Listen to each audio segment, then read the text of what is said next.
Ray optics यानी कि chapter number 9 class 12 का सबसे लेंदी लेकिन हाई वेटेज वाला चैप्टर है। सबसे ज्यादा मार्क्स चैप्टर नंबर 9 के ही होते हैं बोर्ड के एग्जाम में। इस वीडियो में मैं आपको बताने वाला हूं कि वो कौन से मोस्ट इंपॉर्टेंट 5 टॉपिक हैं जो कि हर साल पूछे जाते हैं, और ये सारे न्यूमेरिकल्स हैं, वो भी PYQs उन 5 टॉपिक पे जो हर साल ऑलमोस्ट पूछे गए हैं। मतलब ऐसा कोई सा भी साल नहीं है जो उस 5 टॉपिक में से ना पूछा गया हो। घूम फिर के 3 सवाल आने उन्हीं 5 टॉपिक में से आए। अगर आपने ये वीडियो कंप्लीटली देख लिया तो इसका मतलब ये है कि आपने पूरे रे ऑप्टिक्स कवर कर लिया। रे ऑप्टिक्स में से एक भी नंबर नहीं कटेंगे आपके। चलो भाई स्टार्ट करते हैं। सबसे पहला टॉपिक और सबसे इंपॉर्टेंट टॉपिक है बच्चों स्नेल्स लॉ, भौगोल लॉ जिसको हम कहते हैं। देखो मैं भौगोल बताता हूँ, अगर किसी को स्नेल्स लॉ नहीं आता ना भाई, वो उसको रे ऑप्टिक्स में कुछ नहीं आता, ये मान लो आप। सबसे पहले हम बात करेंगे रे ऑप्टिक्स की। देखो रे ऑप्टिक्स में सबसे इंपॉर्टेंट है बच्चों स्नेल्स लॉ, यानी कि हमारा भौगोल लॉ। भौगोल लॉ में क्या होता है, बच्चे ने अलग अलग फॉर्मूले याद कर रखा होता है। मैं आपको पुराना फॉर्मूला तो बताऊंगा ही, एक नया ट्रिक बताऊंगा जिससे आप स्नेल्स लॉ हमेशा सही करोगे, कभी गलत हो ही नहीं सकता, पॉसिबल ही नहीं भाई। देखो आपने जो पढ़ रखा होता है वो ये होता है कि साइन आई अपॉन में साइन आर इजकल टू में आप लिखते हो mu two by mu one, जिसको आप mu two by mu one है, mu two by mu one है ना, म्यू वन इजकल टू में जिसको आप म्यू टू वन भी लिखते हो, और इजकल टू में ही वी वन अपॉन में वी टू इजकल टू में ही लेमडा वन अपॉन में लेमडा टू आपने पढ़ रखा होता है। ये बच्चों ने फॉर्मूला याद कर रखा होता है, कुछ आगे पीछे होगा, आप सबकी कॉपी में ऐसे ही कुछ लिखा होगा। लेकिन मैं कहता हूं ये फॉर्मूला तब काम करता है जब जो रे है वो रेयरर मीडियम से डेंसर में जा रही है, तभी काम करता है। अगर रे उल्टा हो गया कि डेंसर से रेयर जा रहा है और इंसिडेंट एंगल डेंसर मीडियम में बन रहा है, ये फॉर्मूला वहीं गलत हो जाता है। अब बच्चे एमसीक्यू में गलत करके आते हैं इस फॉर्मूले को लगा के।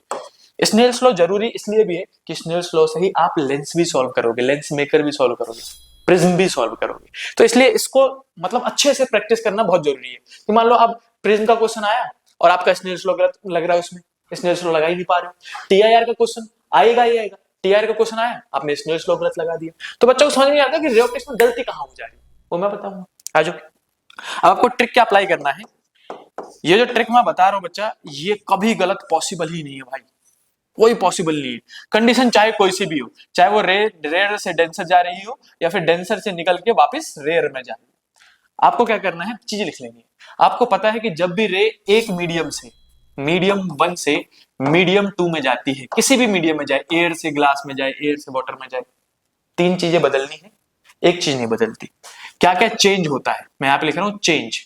क्या क्या चेंज होता है, तो चेंज होता है सबसे पहला पाथ, पाथ चेंज होता है इसलिए साइन आई और साइन आर आता है। दूसरा क्या चेंज होता है, स्पीड, स्पीड यानी कि वेलोसिटी भी कह सकते हैं, और तीसरा वेवलेंथ, वेव लेंथ। ये तीनों चीजें जो है वो चेंज हो जाती है जब भी लाइट एक मीडियम से दूसरे मीडियम में जाती है। क्या चेंज नहीं होता, नॉट चेंज। बहुत सारे बच्चों को पता होगा, जिनको नहीं पता है याद कर लेना। फ्रीक्वेंसी इकलौती चीज है बच्चों जो चेंज नहीं होती है। फ्रीक्वेंसी चेंज क्यों नहीं होती है, आपसे एक्सटर्नल सवाल पूछ सकता है वाइवा में, वो बोलेगा फ्रीक्वेंसी क्यों चेंज नहीं होती है, फिर क्वेश्चन आ सकता है, तो आप बोलोगे because frequency depends on source only. Source मतलब जिसने उसको बनाया है। अगर किसी बल्ब ने उसको बनाया है तो बल्ब की जो फ्रीक्वेंसी थी उसी के हिसाब से लाइट की फ्रीक्वेंसी होगी। फ्रीक्वेंसी एक मीडियम से दूसरे मीडियम जाने पे चेंज नहीं होता। अगर बाहर में 50 हर्ट्ज थी तो ग्लास के अंदर भी 50, वाटर के अंदर भी 50, चाहे वो कहीं भी घूम ले, कहीं भी रिफ्लेक्ट करे रिफ्लेक्ट करे, फ्रीक्वेंसी चेंज नहीं होगी। ये सब चेंज हो जाएंगे भाई। चलो भैया अगर ये चेंज हो जाएंगे तो आप मुझे बताओ कि इनके फॉर्मूले क्या क्या हो सकते हैं। तो फॉर्मूले मैं बताता हूँ। देखो मान लो बाहर में स्पीड थी v1, अंदर में स्पीड हो गई v2, बाहर में वेवलेंथ था λ1, अंदर में हो गई λ2, बाहर में उसने एंगल बनाया नॉर्मल के साथ I और अंदर में बनाया R, बाहर का रिफ्रैक्टिव इंडेक्स μ1, अंदर का रिफ्रैक्टिव इंडेक्स μ2, बस इतना ही है। अब करना क्या है, फॉर्मूला कैसे बनाना है, रिफ्रैक्टिव इंडेक्स को किसी के साथ भी मल्टीप्लाई करके बराबर रख दो। रिफ्रैक्टिव इंडेक्स को किसी के साथ भी मल्टीप्लाई करके बराबर रख दो।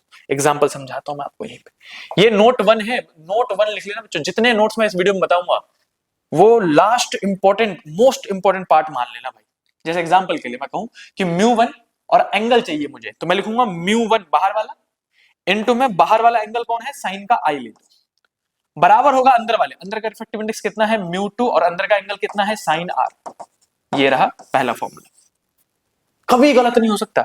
दूसरा बोले कि अब रिफ्रैक्टिव इंडेक्स और वेलोसिटी का ले लो, तो मैं अंदर का ले सकता हूं पहले, कोई दिक्कत नहीं, μ2 v2 μ2 v2। मान लेते हैं पहले डेंसर में से जा रहा है, डेंसर से ऐसे निकल के, तो अंदर में क्या है μ2 और v2, बाहर में कितना है μ1 v1, तो बराबर रख दो μ1 v1। ये ट्रिक कभी कभी नुकसान नहीं भाई, कभी मतलब गलत हो ही नहीं सकता, पॉसिबिलिटीज ही नहीं है। μ2 λ2 अंदर वाले वेवलेंथ के साथ μ1 λ1, ये रहा फॉर्मूला। म्यू को किसी के साथ भी मल्टीप्लाई करके आप बराबर रख सकते हो, स्नेल्स लॉ हमेशा सही जाएगा, ऑलवेज। तो ये था ट्रिक जो मैंने आपको बताया था स्नेल्स लॉ का। स्नेल्स लॉ का ये फॉर्मूला याद रखो, अगर आपकी प्रैक्टिस भी पूरे साल टीचर्स प्रैक्टिस भी इसी पे कराते हैं, टीचर भी मतलब कंडीशन लिखवाते नहीं, कई बार क्या उनके दिमाग से स्किप हो जाता है, इसलिए मैंने आपको लिखवाया कि ये सिर्फ रेयर टू डेंसर में काम करता है बच्चों, ये हमेशा सदाबहार काम करेगा, और ये चीजें चेंज होगी, ये नहीं होगी। तो इतना करने के बाद ये नोट 1 था भाई साहब, नोट नंबर 1 ऐसे करके 5 या 6 नोट लिखवाऊंगा मैक्सिमम मैं आपको उस वीडियो में, और वो पूरा चैप्टर कंप्लीट कर देगी। मूव करते हैं भाई क्वेश्चन की तरफ। भैया क्वेश्चन दिखा दो फिर, चलो भाई क्वेश्चन दिखा देते हैं। क्वेश्चन नंबर 1, क्वेश्चन कह रहा है अ ray of light of wavelength इतना 600 नैनोमीटर, ओ नहीं 600 नैनोमीटर की वेवलेंथ थी, और propagate from air into a medium, नाम नहीं दिया, कहता है उसके अंदर जाने के बाद वेवलेंथ होगी 400, तो बताओ रिफ्रैक्टिव इंडेक्स कितना होगा। कोई दिक्कत नहीं है, रे कहां से जा रही है, रेयर से डेंसर मीडियम जा रही है, सीधे सीधे दिख रहा है, पहला एयर कह दिया उसने, तो हम क्या बोलेंगे, refractive index of air into में वेवलेंथ ऑफ एयर, यही बोलते हैं हम तो, रिफ्रैक्टिव इंडेक्स इनटू में वेवलेंथ इज इक्वल टू में refractive index of medium into में वेवलेंथ ऑफ मीडियम। ठीक है, वैल्यू रख दिया हमने, स्नेल्स लॉ ऐसे लगाते हैं, रिफ्रैक्टिव इंडेक्स इनटू में lambda is equal to refractive index into में लैम्डा, वैल्यूज पुट कर दो, आंसर निकल जाएगा। आपको किसका निकालना है, मीडियम का, किसके रिस्पेक्ट में, एयर के। एयर का रिफ्रैक्टिव इंडेक्स कितना होता है, रट लो भाई 1 होता है, इनटू में एयर में वेवलेंथ कितनी थी 600 नैनोमीटर, को कन्वर्ट करो ना करो कोई फर्क नहीं पड़ेगा।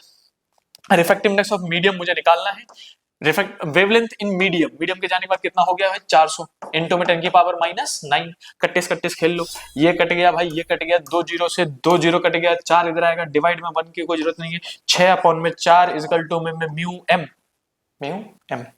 काट दो भाई, इसको 3/2 हो जाएगा म्यू एम, और इसी को 3/2 को क्या लिख सकते हैं 1.5, दोनों ही आंसर सही है। और वैसे किसी को याद हो 1.5 किसका होता है, तो ग्लास का होता है, याद भी कर सकते हो आप, 1.5 इज द करेक्ट आंसर।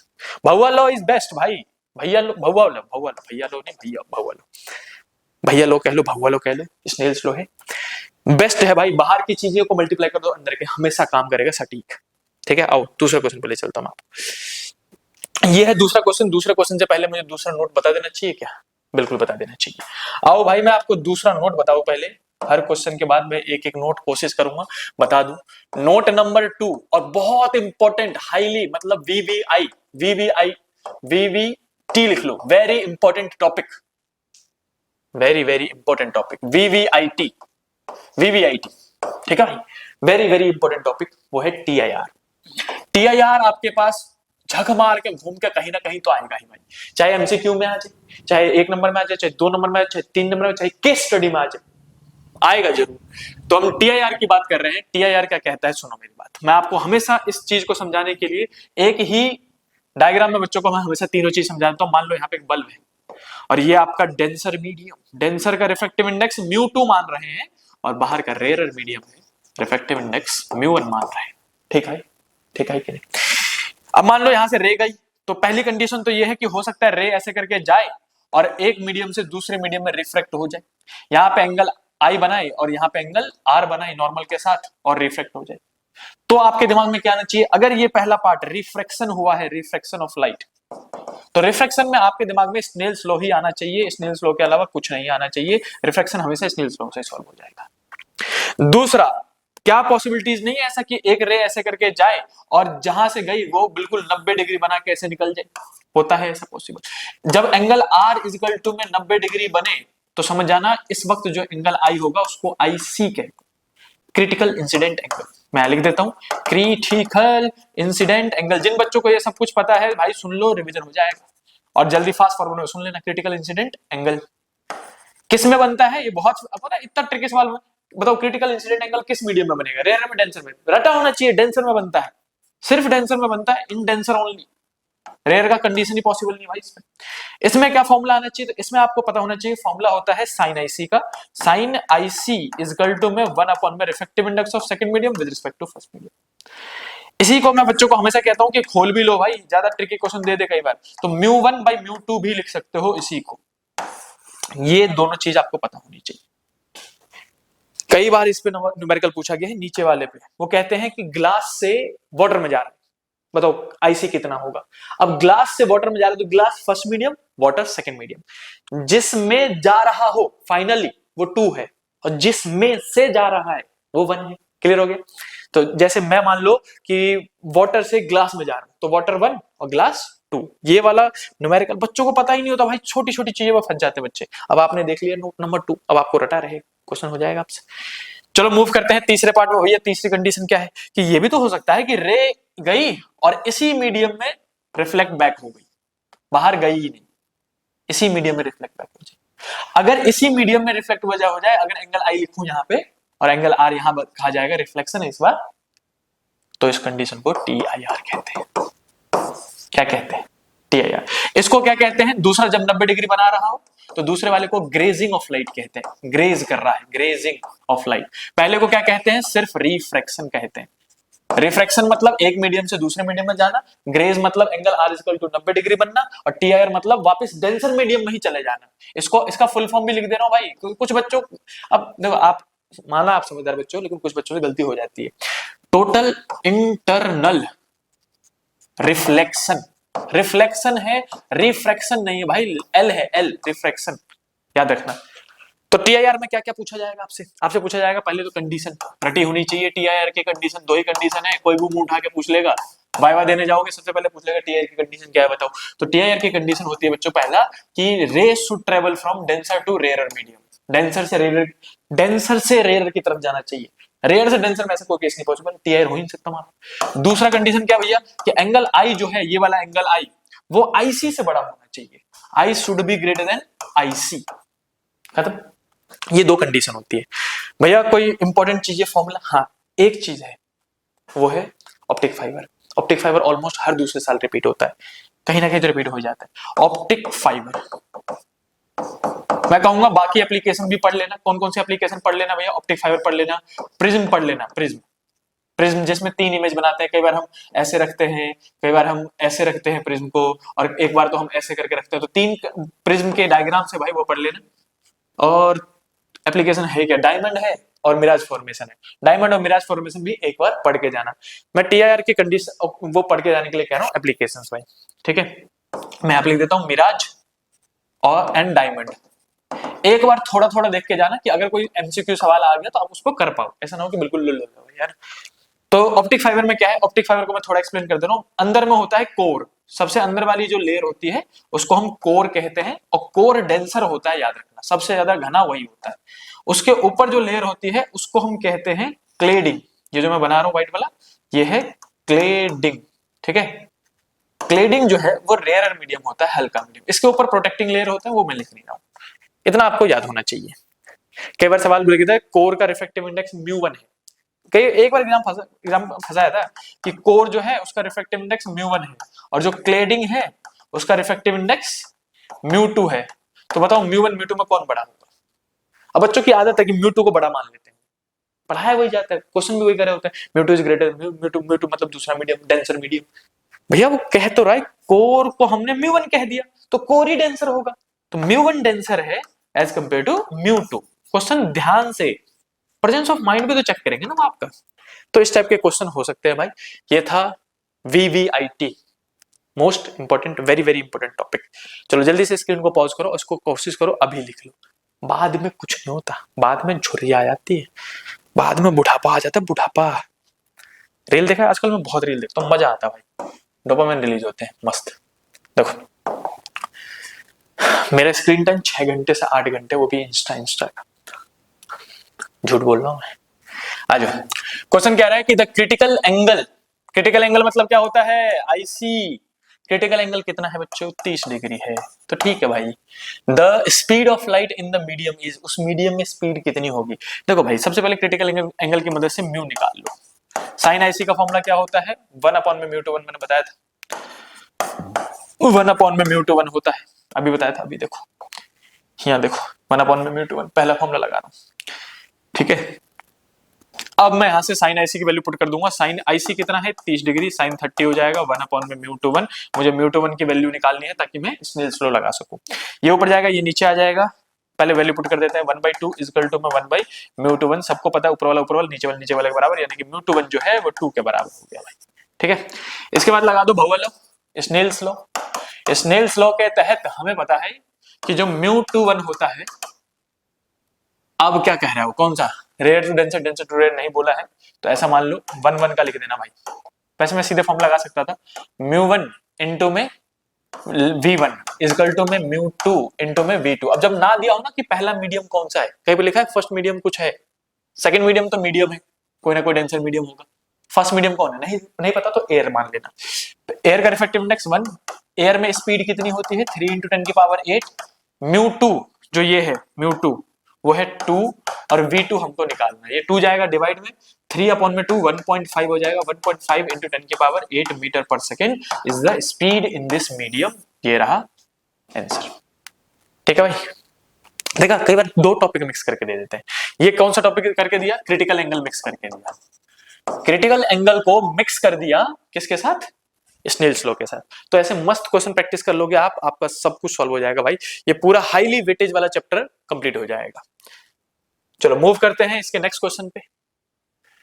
ये है नोट नंबर 3, इससे पहले नोट भी तो बताना है। नहीं क्या कह रहे हो भैया, सारे के सारे क्वेश्चन के बाद नोट नहीं, कुछ ही नोट है भाई, इंपॉर्टेंट नोट्स तो पहले बता दूं, हाँ या ना बोलो।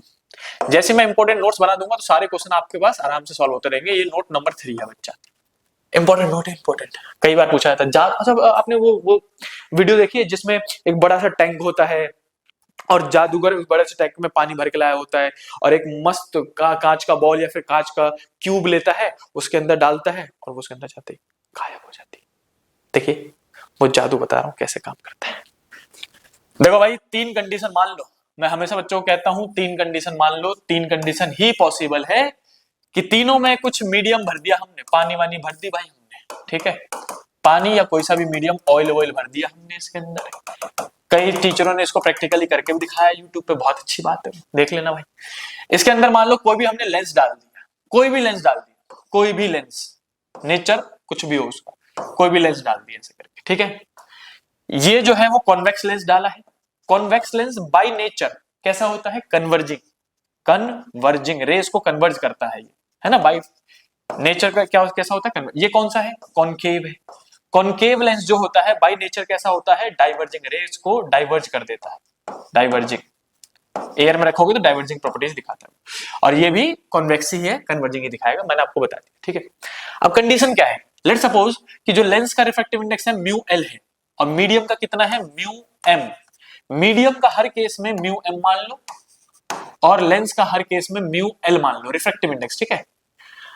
क्या होगा कि अगर जो लेंस है उसका रिफ्रैक्टिव इंडेक्स ज्यादा हो, μl जो है वो ग्रेटर देन μm है, मीडियम का रिफ्रैक्टिव इंडेक्स कम है, लेंस का ज्यादा, लेंस ज्यादा घना है, जैसे एयर में रख दोगे तो एयर का रिफ्रैक्टिव इंडेक्स 1 है और ग्लास का कितना होता है 1.5।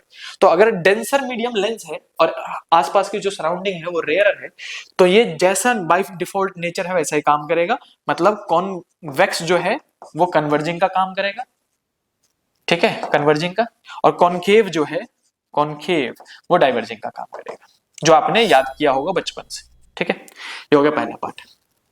दूसरा पार्ट क्या है भैया, कि अगर व्हाट इफ ये पलट जाए कि मीडियम ज्यादा डेंसर हो जाए, घना हो जाए और लेंस कम घना हो जाए।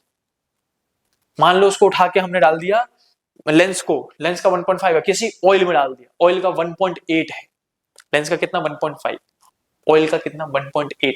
ऑयल ज्यादा डेंसर हो जाए तो क्या होगा, नेचर अपोजिट हो जाता है भाई, पलट जाता है नेचर, नया लिख रहा हूं, नेचर अपोजिट हो जाता है, मतलब जो कॉन्वेक्स था, जो कन्वर्ज कर रहा था, वो अब डाइवर्जिंग की तरह बिहेव करेगा, डाइवर्ज करने लगे, और जो डाइवर्जिंग था कॉनकेव वो कन्वर्ज करने लग जाएगा, कन्वर्जिंग हो जाएगा, ये आपको याद करना है।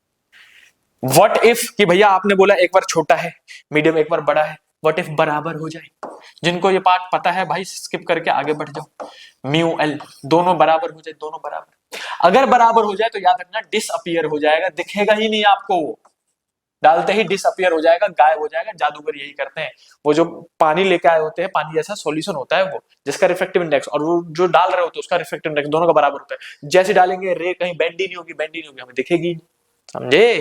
तो जब दोनों बराबर हो जाए तो बेंड नहीं होती है। अब ये तीन कंडीशन जल्दी से कॉपी में नोट कर लो, स्क्रीन को पॉज करो और लिख लो भाई, लिख लो। मैं मूव करता हूं नेक्स्ट क्वेश्चन पे। क्वेश्चन क्या कह रहा है? एक स्फेरिकल एयर बबल है embedded in the glass piece.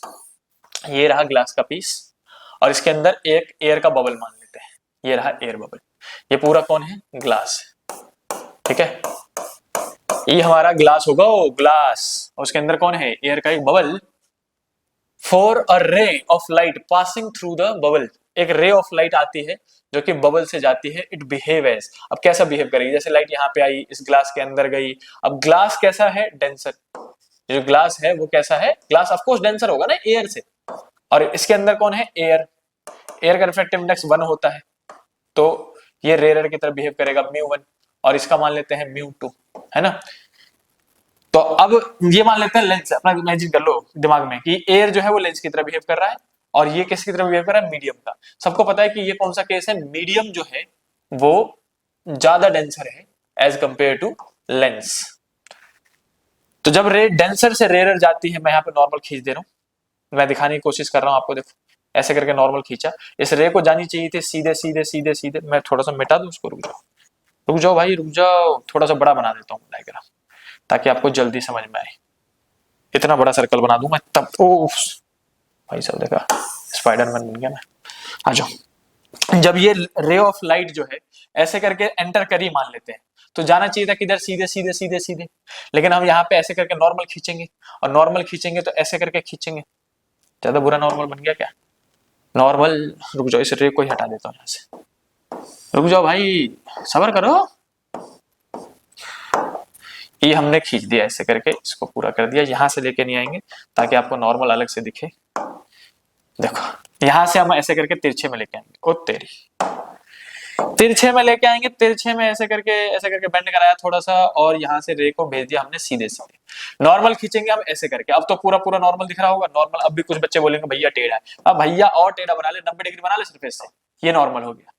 अब रे को जाके इधर से रही है डेंसर से रेयर, डेंसर से रेयर, डेंसर से रेयर जाके टुवर्ड्स द नॉर्मल झुक जाएगा, अवे फ्रॉम द नॉर्मल झुक जाएगा। बताओ, अवे फ्रॉम द नॉर्मल जाएगा, डेंसर से rarer, away from the normal मतलब दूर भागेगी और इधर की तरफ चली जाएगी। हम बोलेंगे रे का क्या हुआ? जिस रे को इधर जाना चाहिए था वो रे उधर चली गई, मतलब डाइवर्ज हो गई। नॉर्मल से दूर जाना मतलब होता है डाइवर्ज होना। क्या होना? डाइवर्ज। और नॉर्मल की तरफ आना मतलब होता है कन्वर्ज होना। तो हम बोलेंगे डाइवर्जिंग लेंस की तरह बिहेव करेगी, ये हो जाएगा हमारा आंसर। समझ रहे? इस टाइप के क्वेश्चन भी आते हैं, इंपॉर्टेंट है भाई, समझना चाहिए आपको। मूव करते हैं क्वेश्चन नंबर 7, बहुत important, highly important, most important. 2 सवाल मैंने जानबूझ के लिए हैं ताकि एक मैं करा दूं, एक आप खुद करोगे। देखो इसका कॉन्सेप्ट ही बताया था, इसको थोड़ा स्लाइड करके, ठीक है।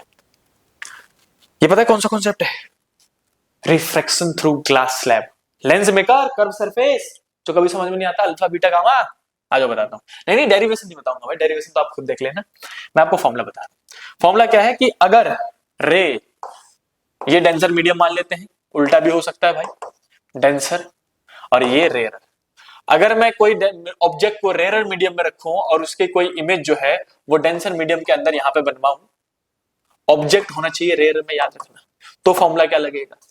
तो इसमें हम फॉर्मूला लगाते हैं, और ये 2 केसेस हो सकते हैं। मैं एक केस ऐसा वाला बना देता हूं। ये कॉन्वेक्स सरफेस है, इसको हम बोलते हैं convex surface. Convex surface, question में मेंशन होगा कि कौन सा सरफेस है, कॉनकेव है कि कॉन्वेक्स है। और ये कॉनकेव सरफेस है ना, कॉनकेव सरफेस। पहला वाला कॉनकेव बनना है ना ऐसे करके, ये कर्व सरफेस। तो इसमें फॉर्मूला क्या आता है? फॉर्मूला वही है, μ2 by μ1, sorry μ2 by v, μ2 by v minus μ1 by u is equal to μ2 minus μ1 upon में r। ये फॉर्मूला है भाई, कॉमन फॉर्मूला है दोनों में, यही फॉर्मूला है। कब? इसको थोड़ा नीचे स्लाइड कर दो मैं, अरे तेले को नहीं बोला भाई, ये तो बुरा मान गया, इसको हटाओ पहले यहां से। 1 मिनट रुक जाओ।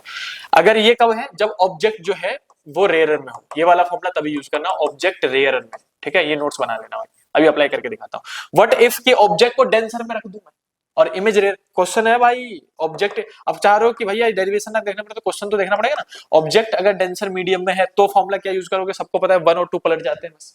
जहां पे 2 है वहां पे 1 लिख दो बस, μ1/v माइनस μ2/v u, और 2 - 1 था तो 1 - 2 हो जाएगा, अपॉन में r ही रहेगा।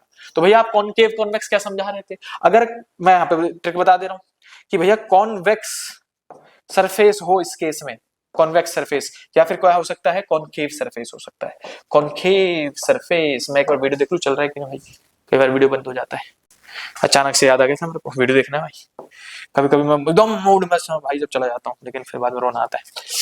Convex surface, concave surface, convex surface में क्या है कि आप आर को पॉजिटिव में लोगे, कॉन्वेक्स है ना तो राइट साइड पड़ जाएगा, कॉनकेव हो तो उसका आर जो है वो लेफ्ट साइड पड़ जाएगा, है ना, जिसके चक्कर में आर को नेगेटिव में लेना पड़ेगा, ऐसा करके नेगेटिव का आर माइनस का आर लेंगे भाई, ये एक डिफरेंस है। बाकी ऑब्जेक्ट लेफ्ट साइड होता है तो यू नेगेटिव में लोगे, वी राइट साइड बनेगा तो पॉजिटिव में ही लोगे, ठीक है। आ जाओ, ये नोट्स है ना, नोट्स था भाई, जल्दी जल्दी लिख लो इसको, फिर मूव करते हैं इन क्वेश्चंस पे।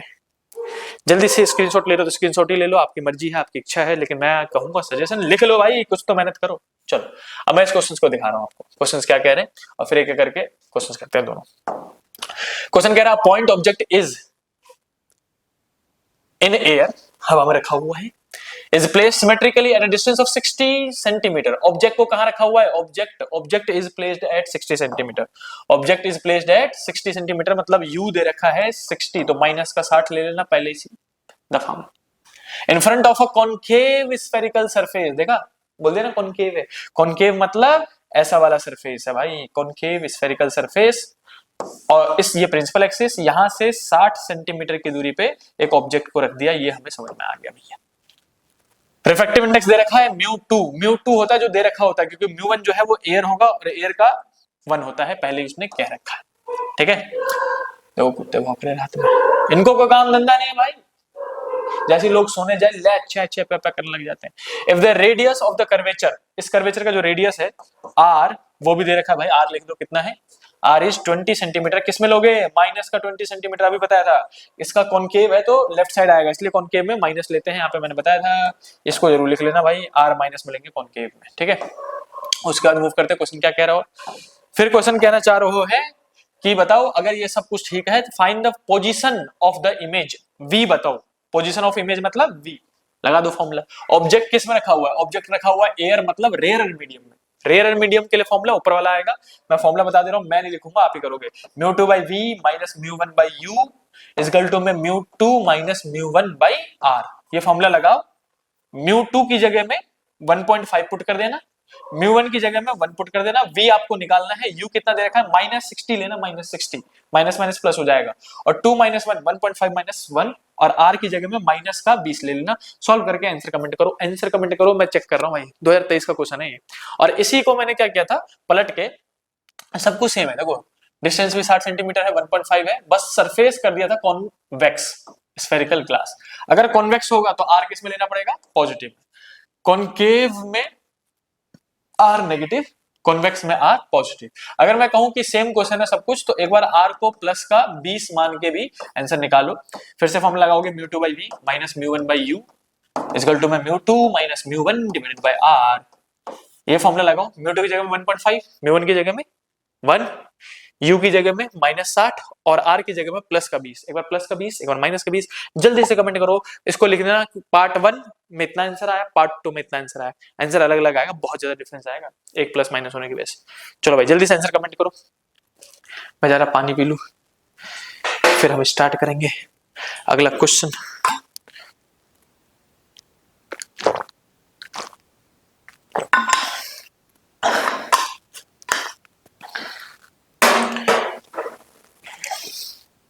चलो मूव करते हैं नेक्स्ट क्वेश्चन की तरफ। क्वेश्चन है बच्चों आपके स्क्रीन पे ये रहा, क्वेश्चन क्या कह रहे हैं, lens generally use in magnifying glass, सही बात है, कौन सा लेंस मैग्नीफाइंग ग्लास के तौर पे यूज करते हैं हम, कॉन्वेक्स लेंस यूज करते हैं, आंख बंद करके रट्टा मार के देख लो भाई, कोई सा भी ले लो, simple microscope convex lens, compound microscope compound microscope, convex lens, telescope, convex lens, magnifying glass ही कॉन्वेक्स लेंस होता है भाई, आंख बंद करके कॉन्वेक्स लगा दो, single convex lens, single concave, concave तो गलत है, कॉन्वेक्स लेंस होगा। सिंगल हो सकता है, कॉम्बिनेशन ऑफ दो कॉन्वेक्स भी हो सकता है, ये भी देख लेना, combination of convex lens and concave बोल दिया आगे, बक प्लेन और कॉन्वेक्स बेकार है। हम सिंगल, इसका आंसर जाएगा बच्चों सिंगल कॉन्वेक्स लेंस, हमेशा मैग्नीफाइंग के ग्लास के कॉन्वेक्स लेंस यूज ही होता है। मूव करते हैं नेक्स्ट क्वेश्चन पे। नेक्स्ट क्वेश्चन कौन सा क्वेश्चन है? अ कॉन्वेक्स लेंस, चलो भाई कॉन्वेक्स लेंस दे दिया, ये रहा convex lens of focal length, ठीक है एफ लिख देते हैं, एफ तो कॉन्वेक्स का एफ प्लस होता है, कॉनकेव का नेगेटिव होता है, रट्टा नीचे, ये सब मत पूछना, मैं रो दूंगा इसके आगे अगर किसी ने पूछा तो। 20 centimetre, form a real image, ज्यादातर तो बनाती है, 5 केस में रियल इमेज बनाती है भाई, एक केस में वर्चुअल इनएक्टिव होता है, कब? जब पोल और फोकस के बीच में रियल इमेज बना रही है, विच 3 टाइम्स मैग्नीफाइंग, मैग्निफिकेशन जो है वो 3 गुना है, m3 दे दिया। The distance of the object from the lens is, u बताओ, distance of object, distance of object, object distance u कितना होगा? f और u दे दिया है, लगा दो भाई। मैग्निफिकेशन का फॉर्मूला होता है v अपॉन में u, कुछ बच्चों को इसका शॉर्ट ट्रिक वाला फॉर्मूला भी पता होगा, f अपॉन में f प्लस u, अगर पता है तो निकाल दो, वरना मैं बच्चों को बता दे रहा हूँ कैसे निकालते हैं, ठीक है। और यहाँ पे लेंस फॉर्मूला लगा के हम क्या करते हैं बच्चों, 1 अपॉन में f इक्वल टू 1 अपॉन में v माइनस 1 अपॉन में u, यही होता है। यहाँ से 1 बाई u निकाल के इसमें डाल दो, f और u में आंसर निकल जाएगा। वैसे जहां तक मुझे फॉर्मूला याद है वो f अपॉन में f प्लस u होता है, ठीक है, f अपॉन में f plus u, focal length और u में फॉर्मूला होता है, इसको डायरेक्टली लगा सकते हैं, मैं निकाल के भी दिखा दे रहा हूँ। माइनस का इधर आएगा, प्लस का उधर चला जाएगा, 1 अपॉन में u इक्वल टू 1 अपॉन में v माइनस 1 अपॉन में f, 1 अपॉन में u को उसमें पुट कर दूंगा, मैग्निफिकेशन हो जाएगा v अपॉन में, नहीं v को हटाना था भाई, f को मैंने उल्टा कर दिया, ये f वाला आ जाएगा, f माइनस v, देखो 2 फॉर्मूले होते हैं, मैं लिखवाई दे रहा हूँ, लेकिन मैं बच्चों को हमेशा मना करता हूँ भाई ये ट्रिक वाले फॉर्मूले याद मत करा करो, मैं ट्रिक वाले फॉर्मूले से मना करता हूँ बच्चों को, क्योंकि कई बार आंसर ना इसके गलत आ जाता है। एक फॉर्मूला होता है, पूरा ही मिटा के बता दे रहा हूँ यहाँ पे मैग्निफिकेशन के। मैग्निफिकेशन देखो बच्चों, आपने लेंस में फॉर्मूला पढ़ा होगा, माइनस के v अपॉन में u, नहीं प्लस के v अपॉन में u, क्या लिख रहे हो उसमें भैया, क्या लिख रहे हो बताओ, v अपॉन में u, और इसी का फॉर्मूला होता है बच्चों f अपॉन में f प्लस u, और इसी का फॉर्मूला होता है f माइनस v अपॉन में f, ये 3 फॉर्मूले होते हैं एफ वी, एफ यू और वी यू के टर्म में, ठीक है।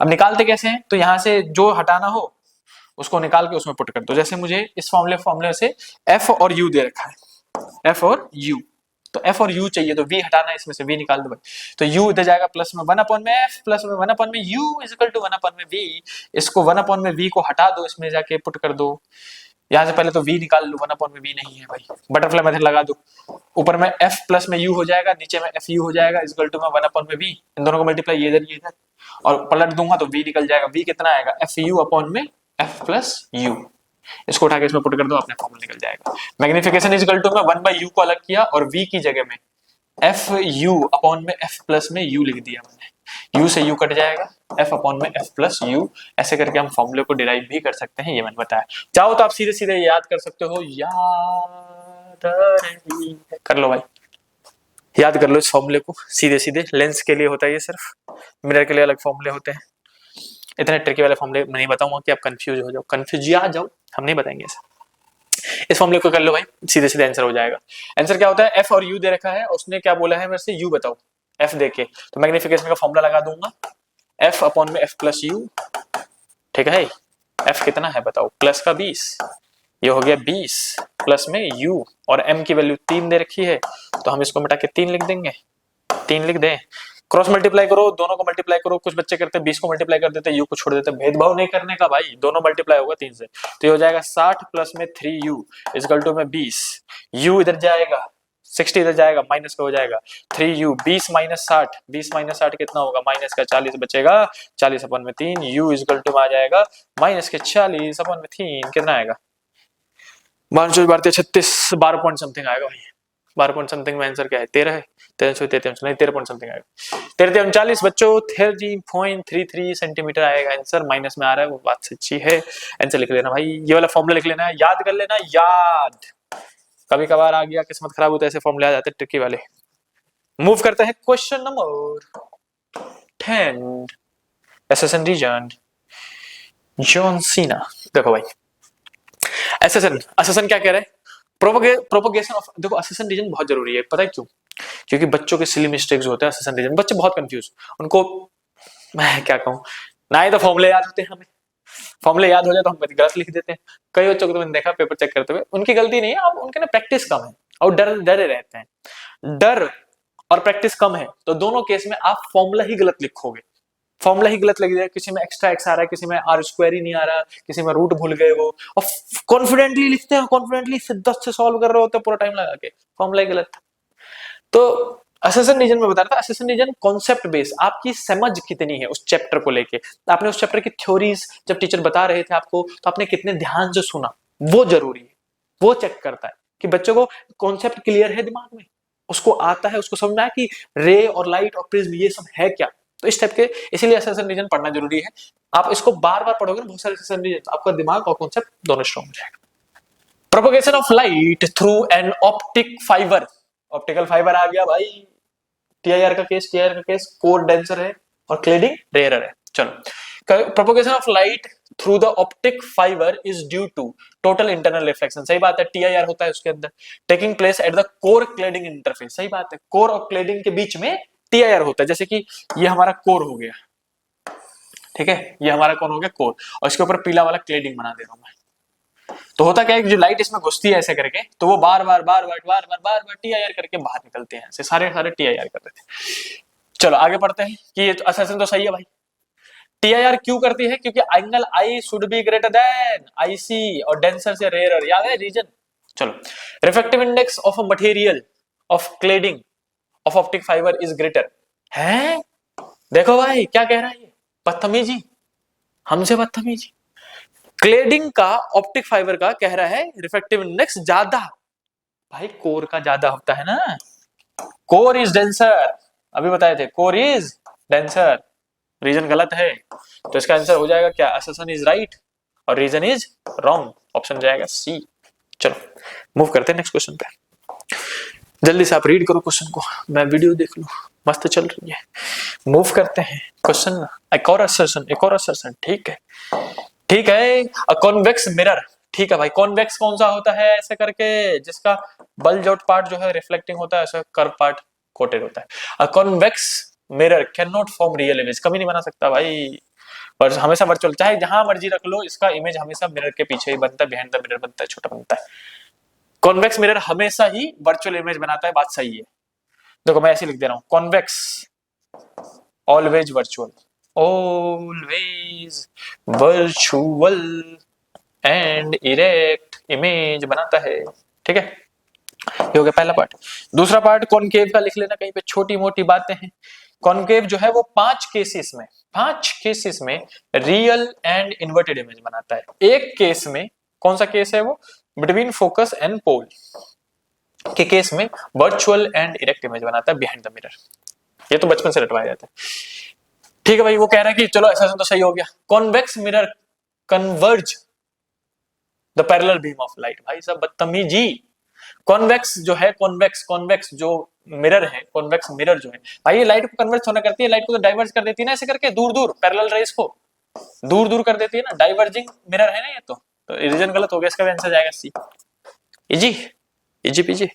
मूव करते हैं अगले क्वेश्चन पे, और तेरी क्वेश्चन नंबर 12 बहुत लेंदी आ गया भाई, ये पक्का 5 नंबर का क्वेश्चन है 2018 का है, रीड करो, मैं वीडियो रीस्टार्ट करूं पहले, पता कराते कराते ही वीडियो रुक गई। चलो मस्त सा क्वेश्चन, लेंदी सा क्वेश्चन, 5 नंबर का क्वेश्चन या फिर 3 नंबर का क्वेश्चन होगा, पढ़ लेते हैं।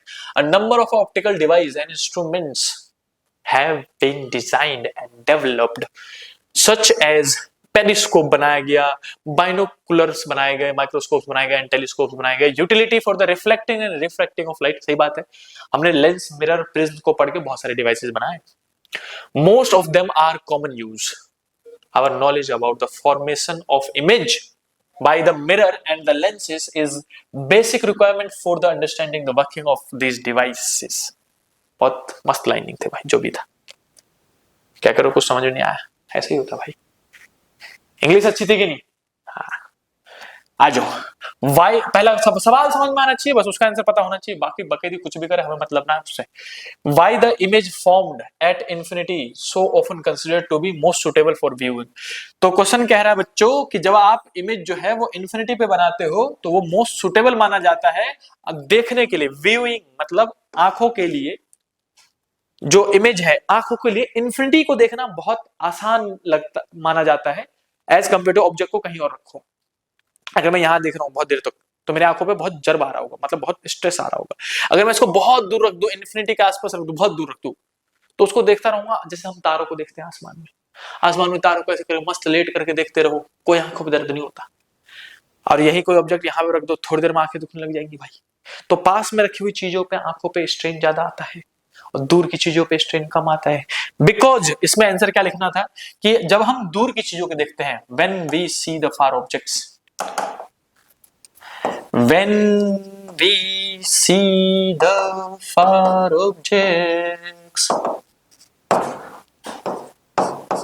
then our आंखों की ciliary muscles are at relaxed, relaxed mode में होती है। eyes ciliary muscles, अरे भैया कलर कैसे चेंज हो जा रहा है अपने आप, मैंने बोली चेंज होने पे। eyes ciliary muscles, ciliary muscles are at relaxed, relax mood, जिसकी वजह से हमारे आंखों पे स्ट्रेन नहीं आता और हमें अच्छा लगता है।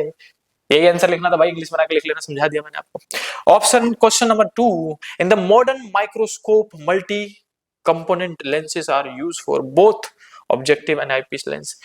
क्योंकि उससे पहला तो स्फेरिकल एब्रेशन कम होता है और क्रिस्टलाइन शार्प। ये लिख देना भाई। देखो भाई क्या लिखोगे आप, लिखोगे पहला पार्ट कि इसमें ना स्फेरिकल एब्रेशन नहीं, क्रोमेटिक एब्रेशन लेंसेज है ना, तो क्रोमेटिक एब्रेशन कम आएगा। एब्रेशन मतलब मिस्टेक होता है भाई, कलर मिस्टेक नहीं होता, वो व्हाइट लाइट को सात कलर में तोड़ देने वाला वो रिड्यूस होगा। लो क्रोमेटिक एब्रेशन ऐसा लिख लेना भाई। लो क्रोमेटिक एब्रेशन होता है मल्टी कंपोनेंट लेंसेज यूज करने पे, और मल्टी कंपोनेंट लेंसेज यूज करने पे दूसरा बेनिफिट ये है बच्चों कि शार्प एंड क्लियर इमेज मिलती है। SHARP, sharp and clear image मिलती है। तो ये 2 पॉइंट है, लिख लेना कि क्रोमेटिक एब्रेशन कम दिखाता है और शार्प एंड क्रिस्टल इमेज बनता है। तीसरा पार्ट क्या कह रहे हो कि right 2 points of difference between compound microscope and astronomical telescope. भाई बताओ कि कंपाउंड माइक्रोस्कोप जो है, कंपाउंड माइक्रोस्कोप जिसकी डेरिवेशन आप में आती है, बच्चों ने रट रखा होता है, माइक्रोस्कोप एंड जो टेलीस्कोप है एस्ट्रोनॉमिकल, उस दोनों में डिफरेंस बताओ। 2 पॉइंट का डिफरेंस बता दो भाई जल्दी से। पहला पॉइंट क्या बोलोगे कि इसमें पहला काम क्या करते हैं, काम लिख दो ना। पहला माइक्रोस्कोप क्या काम करता है, छोटी से ऑब्जेक्ट को बड़ा करके दिखा देता है हमें। तो use to see very small objects, very small objects clearly. ठीक है, इसमें क्या लिखोगे। अब टेलीस्कोप से क्या करते हैं, दूर की चीजों को पास लाके देख लेते हैं। ये दूर की चीजों को देखने के लिए यूजफुल होता है और ये छोटी चीजों को देखने के लिए यूजफुल होता है।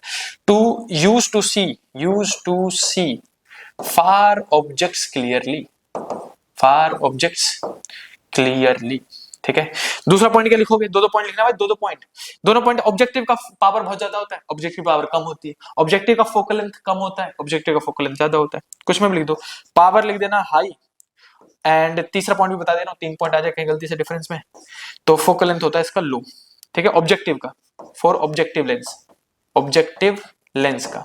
ठीक है, और इसमें उल्टा लिख देना भाई इसका जस्ट, कि इसमें पावर होती है लो एंड फोकल लेंथ होती है हाई ऑफ ऑब्जेक्टिव लेंस के लिए। ये 2 पॉइंट का डिफरेंस है भाई, जिनको पता था वेरी गुड, नहीं पता है लिख लो कहीं पे जल्दी से, मैंने शॉर्ट फॉर्म में लिखा है, आप अच्छे से लिख लेना, इंग्लिश बना लेना। ठीक है, D part, write two distinguish advantages of reflecting telescope. हर साल पूछा जाने वाला क्वेश्चन ओवर रिफ्लेक्टिंग टेलीस्कोप। कह रहा है रिफ्लेक्टिंग जो न्यूटोनियन कैसी किरण होता है जिसमें मिरर यूज करते हैं, मिरर, और रिफ्लेक्टिंग में क्या अंतर होता है। जिन बच्चों को नहीं पता मैं सही से बता दे रहा हूं उसको। ये था क्वेश्चन भाई 3 नंबर का। ठीक है, इस टाइप के सवाल 3 या फिर केस स्टडी में आ सकते हैं। केस स्टडी में पक्का आने के चांसेस थे। डी पार्ट का आंसर यहां लिख लो। देखो बच्चों 2 टाइप के होते हैं, एक तो होता है रिफ्लेक्टिंग टेलीस्कोप। टेलीस्कोप ही 2 टाइप के होते हैं, रिफ्लेक्टिंग टेलीस्कोप टेलीस्कोप, और जिनको पता है जल्दी से अपने मन में आंसर दे दो और आगे बढ़ जाओ। रिफ्रैक्टिंग टेलीस्कोप, रिफ्रैक्टिंग और रिफ्लेक्टिंग टेलीस्कोप होते हैं। भैया अंतर क्या है? पहली बात तो अंतर यह है कि रिफ्लेक्टिंग में हम यूज करते हैं मिरर, यूज मिरर। क्या सिर्फ मिरर यूज करते हैं? नहीं, मिरर प्लस लेंस यूज करते हैं भाई। मिरर भी होता है और प्लस लेंस भी होता है। इसमें सिर्फ लेंस होता है, ओनली लेंस। रिफ्रैक्टिंग वाले में सिर्फ लेंस यूज करते हैं। इसमें दोनों यूज होता है, रिफ्रैक्टिंग वाले में लेंस, प्लस में मिरर। ठीक है। दूसरा पॉइंट क्या है कि और क्या डिफरेंस है भाई? सिंपल सी बात है, हम मिरर यूज कर रहे हैं तो सस्ता पड़ेगा, चीप आते हैं ये। चीप तो नहीं कह सकते, अफोर्डेबल कह सकते थे, चीप लिख दिया मैंने, चीप लिख लेना भाई। और ये जो होते हैं लेंस आते हैं महंगे, कॉस्टली होते हैं, कॉस्टली। जेब खाली हो जाएगी भाई, जेब, मोटा खर्चा आ जाता है, मोटा खर्चा। मिरर यूज कर रहे हैं तो मिरर में क्या होगा? हल्का होगा, हल्का होगा तो उसको हम बोलेंगे लाइट वेटेड होता है, लाइट वेट, लाइट वेट। और ये जो होता है वो हैवी होता है, हैवी, बहुत मुश्किल होता है इसको संभालना। चौथा भाई कि इजी टू हैंडल हो जाएगा ये मिरर की वजह से, इजी टू हैंडल, हैंडल करना आसान होगा। और इसमें क्या है? इसका पेन अपने आप चेंज हो रहा है भाई आजकल। और इसमें क्या है? Hard to handle, hard to handle, handle करना यूज मुश्किल होगा। और भी पॉइंट्स हैं, जैसे इसमें क्रोमेटिक एब्रेशन नहीं होगा, इसमें क्रोमेटिक एब्रेशन होगा। क्रोमेटिक एब्रेशन नहीं होगा, होगा सॉरी, इसमें क्रोमेटिक एब्रेशन होगा। ठीक है। और लेंस में तो होता है ना, और मिरर में नहीं होता क्रोमेटिक। मिरर व्हाइट लाइट को 7 कलर में थोड़ा तोड़ेगा, मिरर में नहीं होता क्रोमेटिक एब्रेशन। ये पॉइंट्स है भाई, जल्दी जल्दी लिख लो, वीडियो को पॉज करो, इसका लिख लो, पहले का आंसर लिख लो। क्या पता सेम क्वेश्चन रिपीट हो जाए किसी पार्ट में, ये हल्के मत लेना इस क्वेश्चन को, बहुत अच्छा क्वेश्चन है ये। कि भाई हम इन्फिनिटी पे क्यों देखते हैं? क्योंकि हमारे आंखों पे मतलब कोई जोर नहीं पड़ता, स्ट्रेस रिलीज होता है। क्रोमेटिक एब्रेशन नहीं आएगा, मल्टीपल कंपोनेंट यूज करोगे तो शार्पन क्लियर क्रिस्टल मिलेगा। ख्याल रख कर रहा हूं। सी पार्ट क्या था यहाँ पे? ये रहा कंपाउंड माइक्रोस्कोप टेलीस्कोप में अंतर क्या है कि हम कंपाउंड माइक्रोस्कोप का यूज करते हैं छोटी चीज को बड़ा देखने के लिए, और टेलीस्कोप का यूज करते हैं दूर की चीजों को पास देखने के लिए। फोकल लेंथ पावर का लिख लेना भाई, और ये रिफ्लेक्टिंग रिफ्रैक्टिंग लिख लेना। जल्दी से लिख लो भाई, वीडियो को पॉज करो, जल्दी से लिखो, मैं ना मानू भाई, जल्दी लिख लो। क्या करो, हम तो नहीं लिखेंगे, हम तो फोटो ही लेंगे। फोटो ले लो फिर, photo photo. Question number 13, page number 13 sorry. क्या कह रहा है क्वेश्चन बताओ, अब हो जाएंगे। द क्रिटिकल एंगल, भैया फिर से आईसी दे दो, लिख दो जल्दी से। The critical angle between two pair of media A and B of refractive index 2 and 1 respectively. बताओ क्रिटिकल एंगल पूछा गया है, और μ2 जो है वो 2 दे रखा है, और μ1 जो है वो 1 दे रखा है। तो भैया साइन ऐसी का हम फॉर्मूला बताए रहे हैं आपको, साइन ऐसी का फॉर्मूला होता है μ1/μ2। दूसरा वाला फॉर्मूला यूज करो, दूसरा वाला, दो ही तो फॉर्मूले बताए थे यार। साइन ऐसी का फॉर्मूला मैं क्या लिख सकता हूँ? जब देखो सिंगल रिफ्रैक्टिव इंडेक्स की बात करें ना वो, या फिर पहला मीडियम एयर दे दे तो 1/μ2 यूज कर सकते हो आप। ठीक है। ये तो एक ये फॉर्मूला होता है जब μ1 जो हो वो एयर होता है, मान लो μ1 जो है एयर लिख सकते हैं इसको, 1 होता है वो, है ना। और जब ऐसे दो दो अलग दे रखो, 2 और 1, 2 या 3, 2 या 4 कुछ भी देते हैं ऐसे करके, तो जैसे मैं इसमें क्वेश्चन दूंगा आपको, ठीक है, पहले मैं इसको सॉल्व कर दे रहा हूँ। साइन आईसी इक्वल टू μ1 कितना है 1, ये कितना है 2। साइन आईसी की वैल्यू 1/2 कब होती है जल्दी बताओ? साइन थीटा की वैल्यू 1/2 कब होती है? साइन 30 पे, तो 1/2 को हटा के साइन 30 लिख देंगे, साइन से साइन कंपेयर होके आईसी आ जाएगा 30 डिग्री। ये रहा आंसर। ठीक है। अब इसी में आपको एक होमवर्क देता हूँ। होमवर्क क्या कह रहे हो? 12वीं क्लास में आ गया, अब भी होमवर्क लेंगे? 12वीं क्लास लास्ट क्लास है भाई, इसके बाद कोई होमवर्क देने वाला नहीं रहेगा। आपको क्या लगता है कॉलेज में लोग होमवर्क देते हैं? कॉलेज में प्रोफेसर को आपको लेने देने नहीं है, वो कहते हैं मरो, जिंदगी झंड करनी है करो, तो हमें मतलब नहीं है। कॉलेज में बहुत फ्रीडम होती है भाई, क्लास में जब मन में आओ, नहीं पढ़ने का मन करा जाओ, कोई नहीं रोकेगा, प्रोफेसर कुछ नहीं बोलेगा। प्रोफेसर खुद नहीं आते, आपको क्या बोलेंगे वो? भाई साहब आज मेरे को एक मेरे स्टूडेंट मिला, ठीक है, बहुत अच्छा स्टूडेंट है, बहुत मतलब सॉफ्ट स्पोकन बच्चा है वो। अचानक से मुझे, मैं अभी आ रहा था तो दिख गया मेरे को, तो मैंने उससे पूछा कि और भाई क्या सब चल रहा है? कह रहे भैया बढ़िया। फिर मैंने पूछा कॉलेज? तो कह रहा ड्यू में कर रहा हूँ। मतलब क्या कर रहा हूँ? तो कह रहा इलेक्ट्रॉनिक्स। भाई साहब मेरा दिमाग घूम गया, इलेक्ट्रॉनिक्स। मैं आपको, जिन बच्चों को नहीं पता मैं बता दूं, इलेक्ट्रॉनिक्स नाम से दूर रहना। कोई फिजिक्स और मैथ वाला हो, वही बीटेक वाला हो तो समझ में आ जाएगा। इलेक्ट्रॉनिक्स वो वाहियात सब्जेक्ट है जो कि हर बच्चे की लगा के रखता है। सेमीकंडक्टर है बस इलेक्ट्रॉनिक्स में, ज्यादा कुछ नहीं है, सिर्फ सेमीकंडक्टर है। लेकिन सेमीकंडक्टर ही इतने आंसू निकालेगा, इतने आंसू निकालेगा, अंदर का पानी खाली भाई। सेमीकंडक्टर से जितना अच्छा लगता है ना आपको क्लास 12th में, उतना ही वाहियात सब्जेक्ट है। फिजिक्स ऑनर्स करोगे तब भी आपको इलेक्ट्रॉनिक्स किसी ना किसी ईयर में मिलेंगे ही मिलेंगे। सेकंड ईयर में मिल जाता है मेरे ख्याल से, और बीटेक करोगे तभी मिलेगा। और उस बच्चे ने तो इलेक्ट्रॉनिक्स का ऑनर्स ही ले लिया, ले बीएससी इलेक्ट्रॉनिक्स। मतलब और कैसे चल रहा है। फिर वो थोड़ी देर उसने बताया कि भैया इतना बेकार सब्जेक्ट है, ना ही तो ये लोग कुछ पढ़ाते हैं, खुद ही दे देते हैं सर्किट सॉल्व करने, सर्किट खुद बैठ जाएंगे, बोलेंगे ले सर्किट करो भाई, सर्किट को अप्लाई हो रहा है नहीं हो रहा तुमसे कुछ नहीं होगा। तो मजे लेते हैं भाई प्रोफेसर्स। इलेक्ट्रॉनिक्स मत लेना भाई, मैं सबको कह रहा हूँ, इलेक्ट्रॉनिक्स मत ले लेना। चलो भाई ये एग्जांपल जल्दी से कमेंट करो, एग्जांपल नंबर 1 कह रहा हूं मैं इसको। अगर मैं आपसे कहूं कि जो लाइट है वो मीडियम नंबर 1 से जा रही है मीडियम नंबर 2 में, मीडियम नंबर 1 का जो रिफ्रैक्टिव इंडेक्स है वो मैं आपको दे दूं μ1 जो है वो दे दूं मैं आपको √3 और μ2 जो है वो दे दूं 2, तो आईसी की वैल्यू क्या होगी? Find IC. जल्दी से कमेंट करो भाई।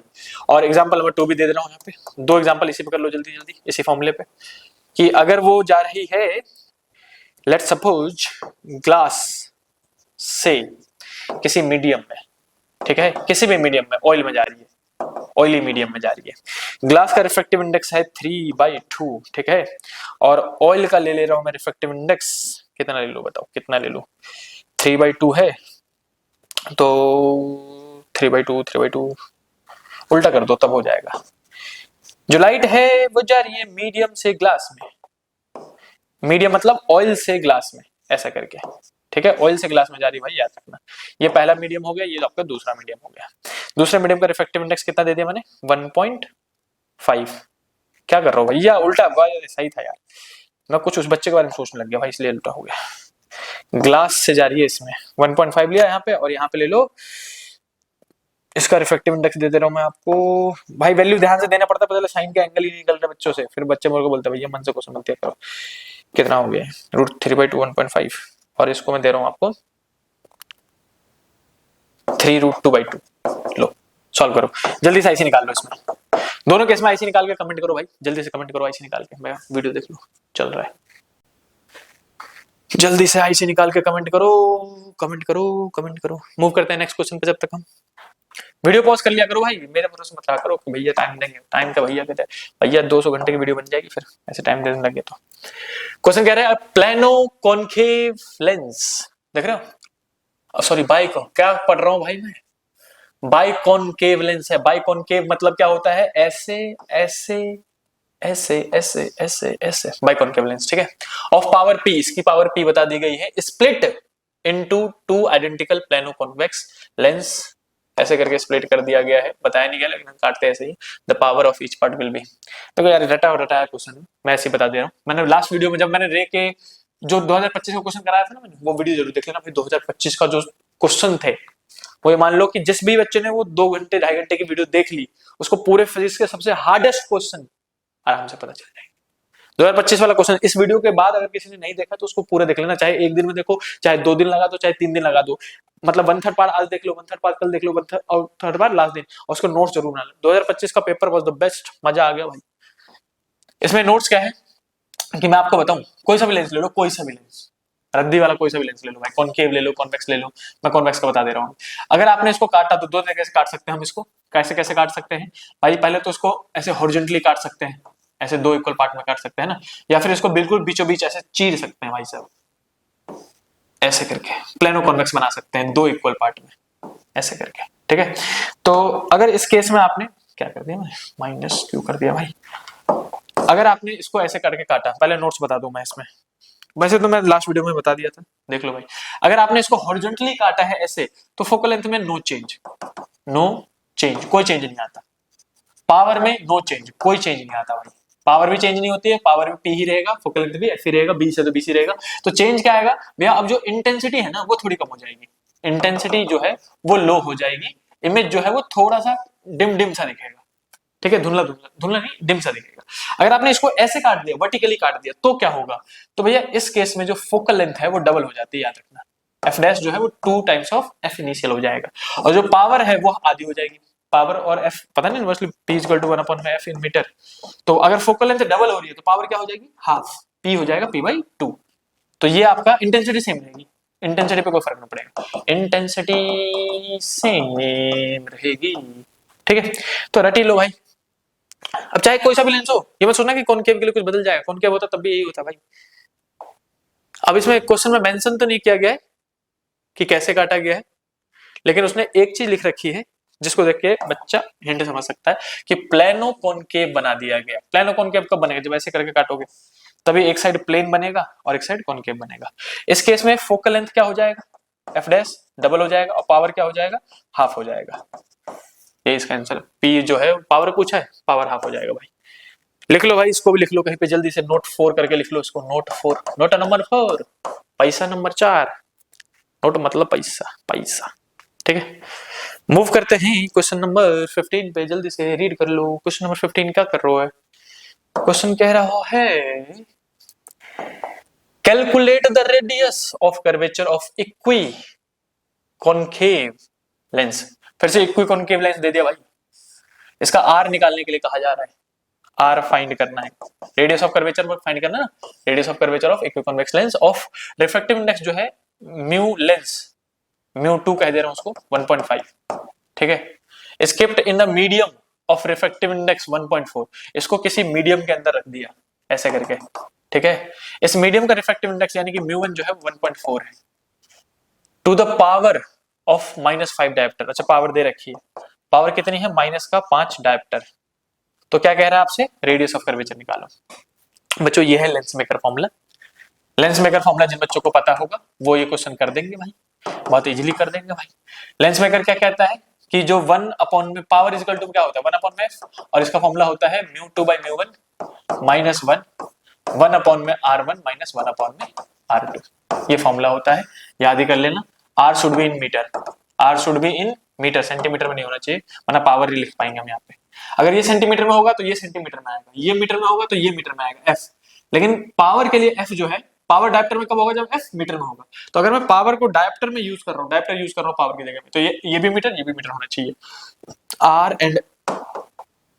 Are and F should be in meter, should be in meter, तभी जाके पावर डायप्टर में आ सकता है। अगर सेंटीमीटर में होता तो पावर मत लिखना भाई, ये वाला फॉर्मूला यूज कर लेना। ठीक है, हमें पावर यूज करना है तो 1/f को हटा रहा हूं मैं, हमें μ2 दे रखा है, दे रखा है μ1 दे रखा है, दे रखा है, आर निकालना है। आर और आर दोनों बराबर है भाई। इसकी और याद रखना, बच्चे इसमें गलती करते हैं। अगर ऐसे करके कॉनकेव लेंस है तो जो R1 होगा वो लेफ्ट साइड आ रहा है, माइनस का R लोगे, R2 लोगे प्लस का R। ठीक है, राइट साइड आ रहा है। कर्वेचर है ना, कर्वेचर देखो, R2 का कर्वेचर राइट साइड तो प्लस में, R1 का कर्वेचर लेफ्ट साइड तो माइनस में, वहां पे प्लस माइनस में गलती करते हैं बच्चे। और कॉन्वेक्स का ले लो, कॉन्वेक्स का जो R1 है पहला साइड लेफ्ट से जाता है, लेफ्ट से जो पहला साइड है वो राइट साइड पड़ रहा है, तो हम लेंगे R1 को पॉजिटिव में प्लस का R, और R2 जो दूसरा वाला सरफेस होगा ये वाला, उसका कर्वेचर लेफ्ट साइड पड़ेगा, तो हम लेंगे R2 को नेगेटिव का R। ठीक है, ये भी लिख लेना कहीं पे, छोटा सा है लेकिन काम का है। पुट कर दूं, मैं करूं या आप कर दोगे? भाई कर लो जल्दी से, कमेंट कर लो, मैं बाकी हिंट देता हूँ। पावर, पावर की जगह में कितना रखोगे? -5, तो -5 रख दिया, डायप्टर लिखने की जरूरत नहीं है। μ2 ये वाला पार्ट नहीं लिखना, ठीक है, 1 अपॉन में f लिखने की जरूरत है। μ2 कितना है? 1.5, 1.4, तो 1.5 अपॉन में 1.4 माइनस 1, 1 अपॉन में R1 ये वाला है ना, कॉनकेव है, इक्वी कॉनकेव, तो कॉनकेव में R1 माइनस का R लिया जाएगा, 1 अपॉन में माइनस का R माइनस 1 अपॉन में प्लस का R। ठीक है, सॉल्व कर दो उसको। -5 ये जाएगा, एलसीएम ले लोगे तो 1.5 माइनस 1.4, 1.5 माइनस 1.4, मैं लिख लिख के दिखा दे रहा हूँ जानबूझ के, मैं शॉर्ट ट्रिक मारता हूँ, बच्चे रो देते हैं भाई साहब। ये आ जाएगा, एलसीएम एलसीएम ले लोगे भाई, 2/r आ जाएगा माइनस में। ठीक है, बेसिक गणित तो क्लियर होनी चाहिए आपकी, प्रैक्टिस से क्लियर हो जाएगी भाई। कर लो, जैसे -5 आया तो यहाँ पे कितना बचेगा? 1.5 माइनस 1.4 0.1, और नीचे में 1.4, पॉइंट से पॉइंट हटा दिया, इनटू में 2/r रह गया, माइनस साइन को आगे लिख दिया, माइनस माइनस काट दिया, तो क्या बच गया भाई? इक्वल टू में बच गया यहाँ पे 5, यहाँ पे 1/14 पॉइंट हटाया था, और इनटू में 2/r, r निकालना है, 2 को काट दो 7 से, और 7 जाएगा मल्टीप्लाई में 35 हो जाएगा, तो 35 इक्वल टू में 1/r आया है ना, 1/r बचेगा, उल्टा मत कर देना, 7×5 = 35, तो r निकालने के लिए रेसिप्रोकल करना पड़ेगा, r इक्वल टू हो जाएगा 1/35 मीटर में, और सेंटीमीटर में कन्वर्ट करने के लिए क्या लिखोगे? 100 अपॉन में 35 है ना, 100 अपॉन में 35 सेंटीमीटर, सेंटीमीटर में आ गया, ये मीटर में था, ये सेंटीमीटर में, आंसर देख लेंगे, ऑप्शन नहीं है तो हम सेंटीमीटर में निकाल दे रहे हैं। 35 अपॉन में 25 दूनी 70, 105 हो जाएगा। 2.8 सेंटीमीटर के आसपास या 9 सेंटीमीटर के आसपास आएगा भाई, कर लेना। ये और ये दोनों ही सही आंसर है। तो इस टाइप के न्यूमेरिकल आते हैं। जल्दी से भाई वीडियो को पॉज करो और लिख लो जल्दी से, फिर हम मूव करेंगे नेक्स्ट क्वेश्चन की तरफ। क्वेश्चन नंबर पेज नंबर 16 पे आ गए, 22 पेजेस है हमारे पास, ठीक है। करके मानेंगे इंपॉर्टेंट चैप्टर में से एक है भाई, हाईली वेटेज के चैप्टर है। इस टाइप के न्यूमेरिकल नहीं करे ना क्वेश्चन आगे तो धप्पा ही हो जाते बच्चे, 3 नंबर में तो हिल जाते बच्चे। कहता अल्लाह ये क्या देख लिया जादू। क्वेश्चन कह रहा है two thin lenses, combination of lens आ गया भाई। कॉम्बिनेशन ऑफ लेंस बता दूं जल्दी जल्दी में, टू थिन लेंसेज को जैसे मैंने पढ़ा टू थिन लेंसेज, मुझे लगा बच्चों को बता देना चाहिए। नोट नंबर 5, पैसा नंबर 5, नोट्स होते हैं ना notes. Note number 5, combination of thin lenses. जैसे मान लो 3 लेंसेज हैं ऐसे करके, सबका focal length f1 f2 f3 है, पावर p1 p2 p3 है, p3 p2 p1, और मैग्निफिकेशन भी ले लो m1 m2 और m3 है तीनों का, ठीक है। ऐसे करके दे दिया आपको। तो बोलेंगे नेट फोकल लेंथ बताओ, तो फोकल लेंथ के लिए बच्चों 1 अपॉन में f net is equal to में 1 अपॉन में f1 प्लस में 1 अपॉन में f2 प्लस में 1 अपॉन में f3। 1 अपॉन करके जुड़ता है फोकल लेंथ, याद रखना। कोई पूछे कि पावर बताओ, हम ना जाने फोकल लेंथ पावर बताओ, तो पावर भाई 1 अपॉन में f पावर होता है, तो 1 अपॉन में f equal to p net, 1 upon में f1 equal to p1 plus में p2 प्लस में p3। पावर हमेशा सीधे सीधे जोड़ देना विद साइन, प्लस का 5 माइनस का 2 प्लस का 5 जोड़ देना, जो दे रखा हो उसी पावर को जोड़ देना प्लस माइनस में, ठीक है। तीसरा आता है मैग्निफिकेशन। कोई पूछे नेट मैग्निफिकेशन बताओ, अगर पहला 2 गुना कर सकते हैं, 3 गुना, चौथा 2 गुना, तो बताओ मैं नेट मैग्निफिकेशन। मल्टीप्लाई भाई मल्टीप्लाई, मैग्निफिकेशन मल्टीप्लाई होता है। शॉर्ट ट्रिक है, जिनको पता होगा वेरी गुड, जिनको नहीं पता जल्दी से लिख लो, ठीक है। Combination of thin lenses. Move करते हैं क्वेश्चन पे। हमारा क्वेश्चन का करो था, हमने तो क्वेश्चन पढ़ा भी था पूरा। क्वेश्चन कह रहा है two thin lenses are kept coaxially, एक के आगे एक रखे हैं, और फोकल लेंथ दे रखा है। अच्छा, focal length of the combination combined net focal length कह रहा है कि 2 लेंसेज हैं। अब कौन सा लेंस है ये नहीं बताया, तो मैं भाई कॉन्वेक्स ले लिया, कॉन्वेक्स लेंस ले लिया और दोनों को कोएक्सियली रख दिया एक ही एक्सिस पे। नेट फोकल लेंथ जो है वो एफ नेट जो है वो नेट फोकल लेंथ यानी कि ये वो दे रखा है 80 सेंटीमीटर, ठीक है। If the focal length of 1 is 20, अरे f1 दे दिया, f1 20 सेंटीमीटर है, तो फोकल लेंथ 2 का बताओ f2। भाई इजीली हो जाएगा, लगा दो फॉर्मूला। क्या फॉर्मूला लगाओगे, 1 अपॉन में f net is equal to में 1 अपॉन में f1 प्लस 1 अपॉन में f2। इसकी जगह में 1/20 पुट कर दो, नहीं 80, नेट फोकल लेंथ 80 है, एक की जगह में 20 पुट कर दो, 1 अपॉन में f2 निकाल लो भाई। निकाल लोगे, निकाल लोगे कि नहीं निकाल लोगे बताओ। ये इधर जाएगा माइनस हो जाएगा भाई, 180 180 but minus 120 equal to 1 upon में f।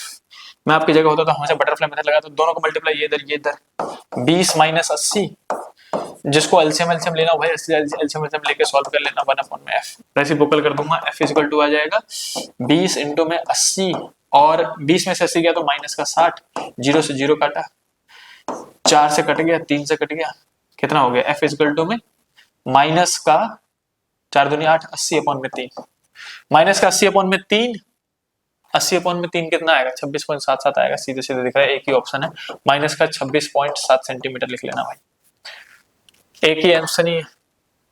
खत्म खत्म बीरो खत्म, जल्दी से लिख लो इसको, जल्दी से लिख लो जल्दी से। फिर मूव करेंगे दूसरे क्वेश्चन पे, ठीक है। इंपॉर्टेंट कॉम्बिनेशन ऑफ लेंस, देख रहे हो कितने अच्छे क्वेश्चन करवा रहा हूं आपको। इस टाइप के क्वेश्चन कर लोगे तो ही जाके रे ऑप्टिक्स में नंबर आएंगे भाई। मूव करते हैं नेक्स्ट। मोनोक्रोमेटिक लाइट मतलब होता है सिंगल वेवलेंथ वाली लाइट ऑफ इतना wavelength is incident on air, incident from air on a water surface, ठीक है।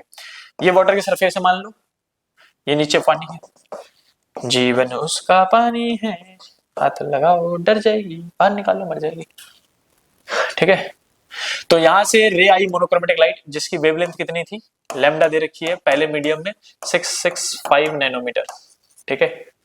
वाटर की रिफ्रैक्टिव इंडेक्स दे रखी है भाई, पानी ही जीवन है 1.33, ठीक है। और एयर था तो एयर का सबको रिफ्रैक्टिव इंडेक्स पता ही है भाई, म्यू1 कितना हो जाएगा 1। If the mu of the water is इतना, find the wavelength and frequency and speed of light. B. A double convex lens is made up of glass of refractive index इतना is with the faces of the same radius of curvature find the radius of curvature। अच्छा, दो सवाल घुसेड़ रखे हैं इसी में भाई साहब। ये पहला वाला पार्ट था जिसमें वो कह रहा है कि जब वो लाइट एयर से वाटर में चली जाएगी तो आपको क्या क्या निकालना है, फाइंड वेवलेंथ, लैम्डा निकाल के दो पानी में, लैम्डा 2 निकालना है, मतलब ये लैम्डा 1 हो गया, लैम्डा 2 निकालना है। बाहर में स्पीड कितनी होगी v1, v1 जो होगी 3 × 10 की पावर 8 होगी, एयर की बात हो रही है, तो बताओ स्पीड v2 कितनी होगी, स्पीड भी पूछा गया ना, स्पीड भी पूछा गया। और फ्रीक्वेंसी, फ्रीक्वेंसी मैंने भी बताया था चेंज नहीं होती भाई, बाहर में फ्रीक्वेंसी म्यू है, अंदर में फ्रीक्वेंसी म्यू होगी। तो आपको लैम्डा 2 और v2 निकाल के देना है, भूगोल लगा दो भाई, मैंने कही थी स्नेल्स लॉ कहीं पे भी मुंह उठा के घूम फिर के आ जाते हैं। तो ये था पहला पार्ट, ए पार्ट का आंसर कर रहा हूं, यहां लिखूंगा ए पार्ट, मेरी मर्जी यहां पे लिख रहा हूं ए पार्ट, ठीक है, ये ए पार्ट का आंसर चल रहा है। भूगोल लगा दो भाई, मैं नहीं करूंगा इसको बिल्कुल ही, दो ऑप्शन लगा देना, क्या लिखोगे इसको, μ1 लैम्डा 1, μ1 लैम्डा 1 इक्वल टू में अंदर वाला μ2 लैम्डा 2, यहां से उसको लैम्डा 2 निकाल के दे दो, ठीक है जल्दी से। और फिर μ1 को पकड़ लो v के साथ, μ1 v1 इक्वल टू में μ2 v2, v2 निकाल के दे दो, यहां से जल्दी से लैम्डा 2 निकालो और यहां से जल्दी से v2 निकालो भाई, करो गणित करो भाई, गणित करो जल्दी जल्दी, बता रहा हूँ शरीफ हूं वरना मैं गाली चला देता जो ना करे क्वेश्चन को। भाई साहब कितना शरीफ हो गया हूं मैं, कहा बचपन में,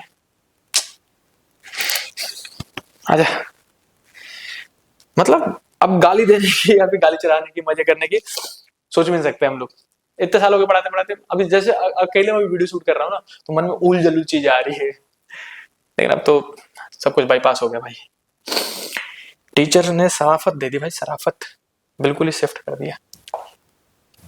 क्वेश्चन कर लेना ना, क्वेश्चन कह रहा था कि double convex lens, double convex lens है भाई, बना दो, डबल कॉन्वेक्स लेंस है, कॉन्वेक्स लेंस बना दिया, ऑफ रिफ्रैक्टिव इंडेक्स, जो लेंस का रिफ्रैक्टिव इंडेक्स है यानी कि μ2, लेंस के रिफ्रैक्टिव इंडेक्स को हम ज्यादातर हमेशा μ2 ही कहते हैं, जो कि है 1.55। उसके आगे क्या कह रहा है, with both faces of same radius, दोनों का रेडियस सेम है, यानी कि इधर का रेडियस भी आ रहा है, इधर का रेडियस भी आ रहा है, लेकिन मैंने आपको बताया था क्या बताया था कि इधर का जो पहला सरफेस है वो राइट साइड बनेगा, इसलिए हम प्लस का आर लेंगे, और जो लेफ्ट साइड वाला है R2 वो लेफ्ट साइड बनेगा, इसलिए माइनस का आर लेना भाई। उसके बाद find the radius of curvature if the focal length is 20 centimetre, इसका फोकल लेंथ भी दे रखा है कितना, 20 सेंटीमीटर, तो रेडियस ऑफ कर्वेचर बताओ कौन सा फॉर्मूला लगेगा, जो मैंने अभी बताया था लेंस मेकर वाला फॉर्मूला कहां गया भाई, ये वाला लगा देना भाई, ये वाला कि 1/f equal to μ2 by μ1 minus 1 1/r2 minus 1, मैं इसको लिख देता हूं, वहां पे जल्दी से आप ही करोगे, मैं नहीं करूंगा, मेरे तरफ बिल्कुल मैं देखना भाई। तो फॉर्मूला होता है लेंस मेकर का 1/f इक्वल टू में μ2 by μ1 minus 1 1/r1 minus 1/r2। जल्दी से फॉर्मूला आके आंसर कमेंट करो। चलो मैं थोड़ा और हिंट दे देता हूं, 1/20 लिख देना भाई इसको, μ2 कितना है 1.55 बाई माइनस 1 अपॉन में μ1 ना दे रखा हो तो 1 मान लेते हैं, एयर मानते हैं भाई इसको, 1 में r1 की जगह में r1 किस में लोगे, प्लस का r, और r2 किस में लोगे, माइनस का r, ये माइनस माइनस प्लस हो जाएगा, ये 2/r आ जाएगा एलसीएम लेने के बाद, और ये देखो 1.55 में से 1 गया तो 0.55 बचेगा यहाँ पे, इक्वल टू में 1/20 लिख देना भाई। सोल्व करके जल्दी से आर निकाल के कमेंट करो, कमेंट करो भाई जल्दी से कमेंट करो कि इसका आर कितना आएगा, और ये वाला क्वेश्चन भी कर लेना भाई, आंसर लिख लेना। मूव करते हैं अगले क्वेश्चन पे, ये क्वेश्चन बहुत फेमस है भाई, 3 लेंसेज का, मैं जरा वीडियो देख लूं, अभी वीडियो वो करके आया हूं मैं, 3 लेंस का कॉम्बिनेशन वाला क्वेश्चन बहुत फेमस है, 3 नंबर में पूछा जाता है मिनिमम 3 मार्क्स में। इसमें करना क्या होता है, आपको बस एक कॉन्सेप्ट याद रखना है, मैं आपको बता ही दे रहा हूं, ऐसे ही एक हिंट बता दे रहा हूं, फिर उसको मिटा दूंगा, ठीक है। इस क्वेश्चन को हम करेंगे, जैसे एग्जांपल के लिए वो ज्यादातर क्या करेंगे, 3 लेंसेज ले लेंगे, कोई सा भी ले लिया, कॉनकेव कॉन्वेक्स ऐसे करके कुछ भी ले लिया, ठीक है, एग्जांपल के लिए ले रहा हूं। अब मान लो ये जो पहला ऑब्जेक्ट है आपका, इसका U दे देंगे वो, इसका F दे देंगे और बोलेंगे फाइनल इमेज बताओ कहां बनेगी। तो आपको क्या करना है, हर एक लेंस को अलग अलग सॉल्व करना है। लेंस 1 U गिवन है, F गिवन है, पहले इसका V निकालो, ठीक है, लेंस फॉर्मूले से 1/f equal to 1/v minus 1/f वाला फॉर्मूला लगाओ और V निकाल दो। तो आपने मान लिया सपोज इसका जो V आया वो 30 सेंटीमीटर है, जहां भी आ रहा है प्लस का 30 माइनस का 30, प्लस का आएगा तो राइट साइड, माइनस का आएगा तो लेफ्ट साइड, वहां बना दो इसका इमेज। लेट सपोज यहां पे बन गया इसका इमेज। अब ये जो पहले लेंस का इमेज है वो दूसरे लेंस का ऑब्जेक्ट की तरह काम करेगा। तो ये पूरा डिस्टेंस दे रखा होगा, ये डिस्टेंस आपका V है, तो पूरे डिस्टेंस में से ये डिस्टेंस माइनस करके दूसरे लेंस का U निकाल लेना, उसका एफ दे रखा होगा तो फिर यू और एफ की मदद से वी निकाल लो, फिर मार्क करो। फिर आपको दोनों लेंस के बीच की दूरी दे रखी होगी, उसको इससे घटा के इसका यू निकाल लो, फिर उसका एफ यूज करके वी निकाल लो। आई होप कि आपको समझ में आया। पहले का इमेज दूसरे का ऑब्जेक्ट, दूसरे का इमेज तीसरे का ऑब्जेक्ट की तरह काम करता है, ये समझाना चाह रहा था। चलो अगर बच्चों को समझ में आ गया, इंटेलिजेंट बच्चे हो भाई, और मैं इस क्वेश्चन का आंसर करके दिखाता हूं। नहीं समझ में आया दोबारा रिमाइंड करके समझ लो क्या कहना चाह रहा हूं, फिर भी नहीं समझ में आया तो क्वेश्चन देखो कैसे करते हैं। आ जाओ, क्वेश्चन देख के समझ में आ जाएगा भाई। क्वेश्चन क्या है, देखो 30 दे रखा है, फोकल लेंथ दे रखा है 10 -10 5 सेंटीमीटर 30 सेंटीमीटर 10 सेंटीमीटर। तो मैं इसको ना बना लेता हूं दोबारा, क्योंकि ये इमेज बहुत छोटा सा है, मैं इसमें गुचर मुचर नहीं करूंगा भाई, पहले बता। मैं इसको और बड़ा करके यहाँ पे छोटा सा इमेज अलग से बना दे रहा हूं मैं, ताकि मैं उसको गंदा कर सकूं। ई बनाया पहला लेंस, ई बनाया दूसरा प्लेनो कॉनकेव लेंस, तीसरा बना दिया कॉन्वेक्स लेंस। हमें कोई मतलब नहीं है, फॉर्मूला सब में वही लगेगा भाई। इसमें ऑब्जेक्ट जो है वो जी, ये देखा ओ, ऑब्जेक्ट ओ जो है वो कितनी दूरी पे है, 30 सेंटीमीटर की दूरी पे है भाई। इसका फोकल लेंथ कितना है, प्लस का 10 सेंटीमीटर। इसका फोकल लेंथ कितना है, माइनस का 10 सेंटीमीटर। इसका कितना है, प्लस का 30 सेंटीमीटर। इनकी बीच की दूरी कितनी है, ये है 5 सेंटीमीटर, और ये दूरी कितनी है, 10 सेंटीमीटर। ये दे रखे होते हैं इतने, ठीक है। आपको फाइनल इमेज निकालना है, तो मैं लेंस सॉल्व करूंगा। Lens one, lens one, lens one का यू कितना, लेफ्ट साइड है माइनस का 30 लोगे, एफ कितना, प्लस का 10 दे रखा है, तो लिख दिया भाई। जल्दी से 1 में एफ इक्वल टू 1 में वी माइनस 1 में यू अप्लाई कर दो, आंसर निकालो। वी वी निकालो जल्दी से।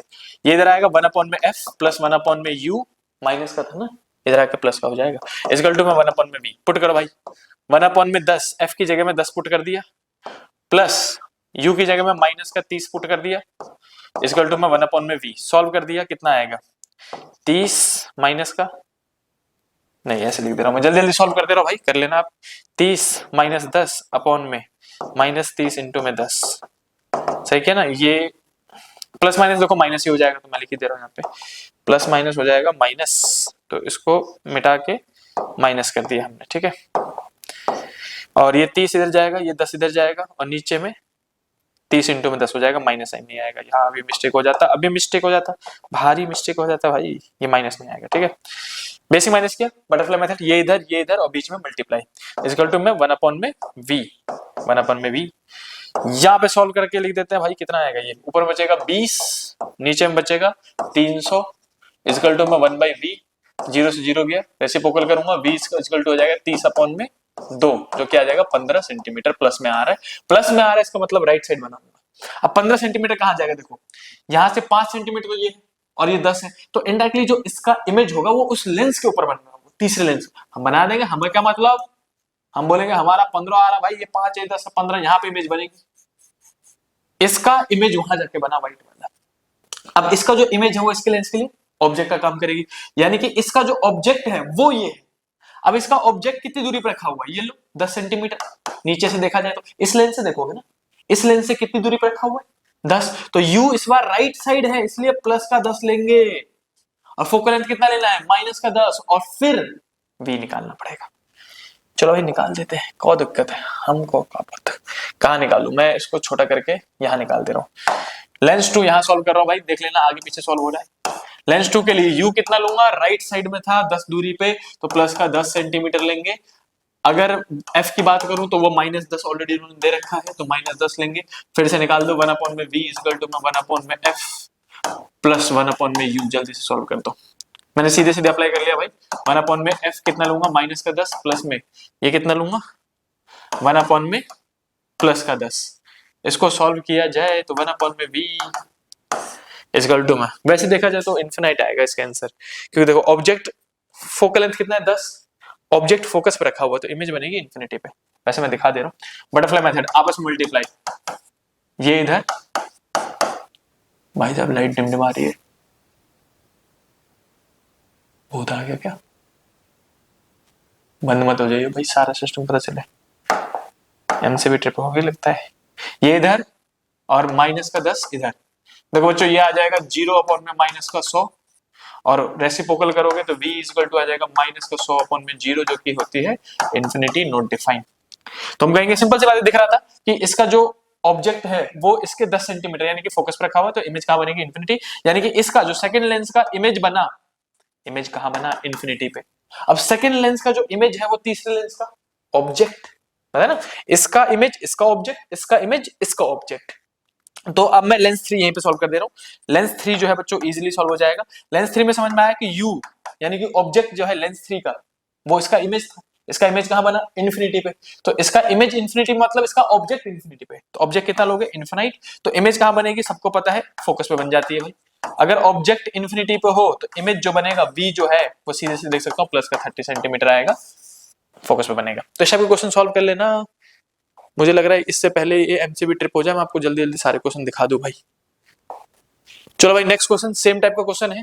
दो लेंसेज हैं, मैं आपको हिंट दे रहा हूं भाई, आप ही करोगे ये वाला क्वेश्चन। दो लेंसेज हैं, दो लेंसेज, एक लेंस और एक लेंस ऐसे करके बना रखा है। मैं एक्सप्लेन कर दे रहा हूं ऐसे डायग्राम बना के। ऑब्जेक्ट रखा गया 15 सेंटीमीटर पे पहले लेंस से, 15 सेंटीमीटर। देख के घबराना मत ऐसे क्वेश्चन को, क्वेश्चन बहुत इजी है। लेंस 1 सॉल्व करना है, लेंस 2 सॉल्व करना है, खत्म आंसर। ऐसे कुछ होगा, ऐसे जानबूझ के ऐसे गंदे गंदे डायग्राम बना देता है कि बच्चे घबरा जाए। डराना चाह रहे हैं आपको? डराना डर जाओगे? बताओ, उनको बोलो कि हम ना डरे, आप तुमसे डरेंगे सुथरे के? हम ना डरे, हम ना डरे भाई। ऐसे करके गए, ऐसे करके गए, ऐसे करके, ऐसे करके, ठीक है। ये कह रहा है यहां से ये जो दूरी है इमेज की वो 80 सेंटीमीटर है। ये जो इमेज बना है यहाँ पे वो 80 पे है, और ये जो ऑब्जेक्ट रखा हुआ है पहले का वो 15 पे है। यानी कि पहले का ऑब्जेक्ट डिस्टेंस दे दिया और दूसरे का इमेज डिस्टेंस दे दिया। और क्वेश्चन में कुछ कह रहा है क्या? लेंथ कुछ तो देना चाहिए। 80 ये दे रहेगा, फोकल लेंथ पूछा क्या गया यार, क्वेश्चन भी मिसप्रिंट हो गया इसमें तो।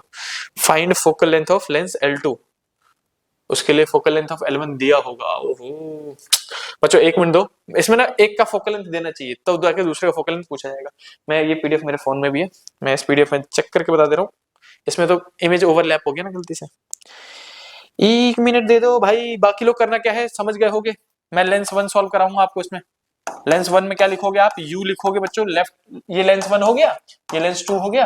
लेंस 1 में u लेना -15, f1 दे रखा है, लेंस 1 का f दे रखा है, यहां पे दिख नहीं रहा मैं बता दे रहा हूं। वो लेके ना पहले v निकाल लेना और फिर v को मार्क करके उसके हिसाब से u मार्क करना, बता रहा हूं मैं भी। 1 मिनट कहां है PDF? Chapter number 9 ray optics, कौन सा क्वेश्चन है ये भाई साहब? इसमें भी नहीं है क्या? यही तो पीडीएफ था। ले रे दादा, इसमें भी नो है। अरे भाई साहब ये में हो गया मिस्टेक, भारी मिस्टेक हो गया भाई, लेकिन मैं फिर भी चलो मन से क्वेश्चन देता हूँ। इसमें L1 दिख नहीं रहा है, लेट सपोज मैं आपको दे दूं L1 कुछ भी, कितना दे दूं मैं आपको?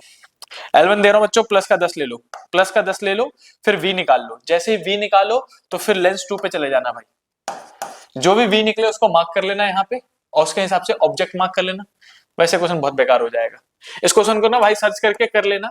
इस क्वेश्चन में सिली मिस्टेक हो गया हमसे, भारी मिस्टेक हो गया भाई, सर्च करके वाला क्वेश्चन कर लेना। मिसप्रिंट अब कैसे करवाऊं भाई? अब क्वेश्चन है बच्चों, जितने भी क्वेश्चन है वो सारे प्रिज्म पे है। ये भी प्रिज्म पे है, ये भी प्रिज्म पे है, ये भी प्रिज्म पे है। 3 क्वेश्चन है बच्चों प्रिज्म पे। मैं आपको प्रिज्म का कोर कॉन्सेप्ट बता दे रहा हूँ, ये तीनों क्वेश्चन प्रैक्टिस करना भाई। अगर ना बने तो मुझे बता देना। पहले तो तीनों क्वेश्चन का ना स्क्रीनशॉट ले लो आप जल्दी से। ये एक क्वेश्चन है, मुझे समझ में आ रहा है, जब भी इमेज ऐसे लेना ओवरलैप हो जा रहा है इमेज। और ये दूसरा क्वेश्चन है, जल्दी से एसएस लेते रहो, एसएस लेते रहो, एसएस लेते रहो, सारे पीवाईक्यूज है।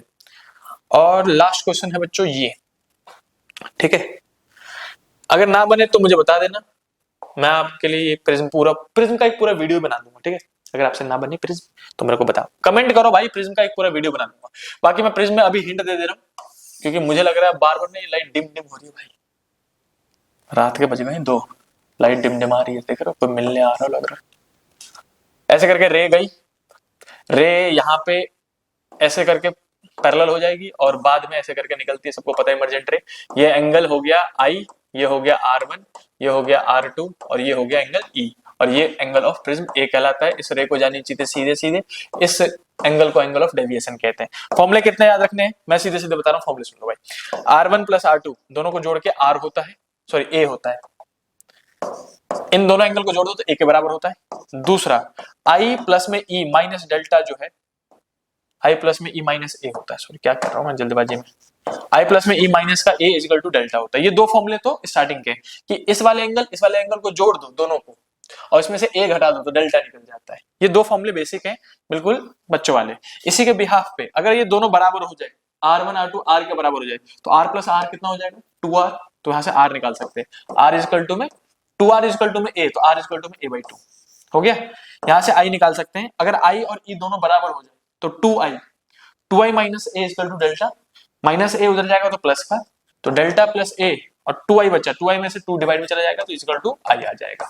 ये फॉर्मूला। अब इन्हीं दोनों कंबाइन करके हम बात भौवल में डाल देते, भौवलों में डाल देते हैं। म्यू2 बाई म्यू1 इक्वल टू में क्या होता है, साइन I अपॉन में साइन R। तो I और R को हटा दो और ये पुट कर दो, तो साइन का साइन, I की जगह में डेल्टा प्लस में A/2 और R की जगह में साइन A/2। ये इतने फॉर्मूले आपको याद होने चाहिए मिनिमम प्रिज्म को सॉल्व करने के लिए, और भौवल तो लगेगा ही, और कॉन्सेप्ट क्लियर होना चाहिए बच्चों। अब ये कभी भी वीडियो बंद हो सकता है। आज सुबह में जब शूट करा था ना रे ऑफ टेक्स, तब भी पूरा एमसीबी 3 बार ट्रिप हो गया था, जिसके चक्कर में उनको 3-4 बार शॉट्स लिए मैंने, शूट ही नहीं हो रहा था, पैनल ही बंद हो जा रहा था। तो इससे पहले कि वापस पैनल बंद हो जाए, आप इनके स्क्रीनशॉट ले लो भाई। 2019 का क्वेश्चन है, और इसका ना पीडीएफ, सही वाला पीडीएफ, एक्चुअल वाला पीडीएफ, ये तो फिर भी वो हो रखा है, डिस्टॉर्टेड हो रखा है। लिंक में जाओ नीचे डिस्क्रिप्शन में, इसकी जो पूरी पीडीएफ है मैंने कनेक्ट मतलब दे रखी है टेलीग्राम पे, जाके आप उसे डाउनलोड करके एक बार क्वेश्चन सॉल्व कर लेना भाई। और ना बने तो मुझे बता देना भाई, जल्दी बता देना। ये है दूसरा क्वेश्चन, ये क्वेश्चन तो इजिली कर लोगे आप, ना कर पाओ तो कोई नहीं, प्रिज्म का मैं कराऊंगा, मैं बोलता मैं हूं भाई, काहे चिंता कर रहे हो। चलो इस वीडियो में इतना ही कर रहे हैं, मिलेंगे नेक्स्ट वीडियो में। ये वीडियो अपने दोस्तों के साथ सब्सक्राइब करो, क्या कह रहा हूं मैं, अपने दोस्तों को फोन लेके सब्सक्राइब करो, तो सबको बोल दो। मैं आऊंगा आपके स्कूल बहुत जल्दी मिलने के लिए, प्री बोर्ड में भी आऊंगा और बोर्ड में भी आऊंगा, और मैं बाहर मिलूंगा आपको, मस्त आपस में बातें करेंगे, बताना कि एग्जाम कैसा गया वगैरह वगैरह, जितनी अच्छी बातें, बुराई करेंगे दूसरों की, समझ रहे हो भाई, कुछ भी बोल रहा हूँ जरूर सुन लेना आप। मैं आऊंगा स्कूल आऊंगा भाई, आपसे मिलूंगा, और मस्त तैयारी करते रहो, और भी कोई दिक्कत हो तो कमेंट करो। मिलते हैं नेक्स्ट वीडियो में, तब तक के लिए बाय बाय।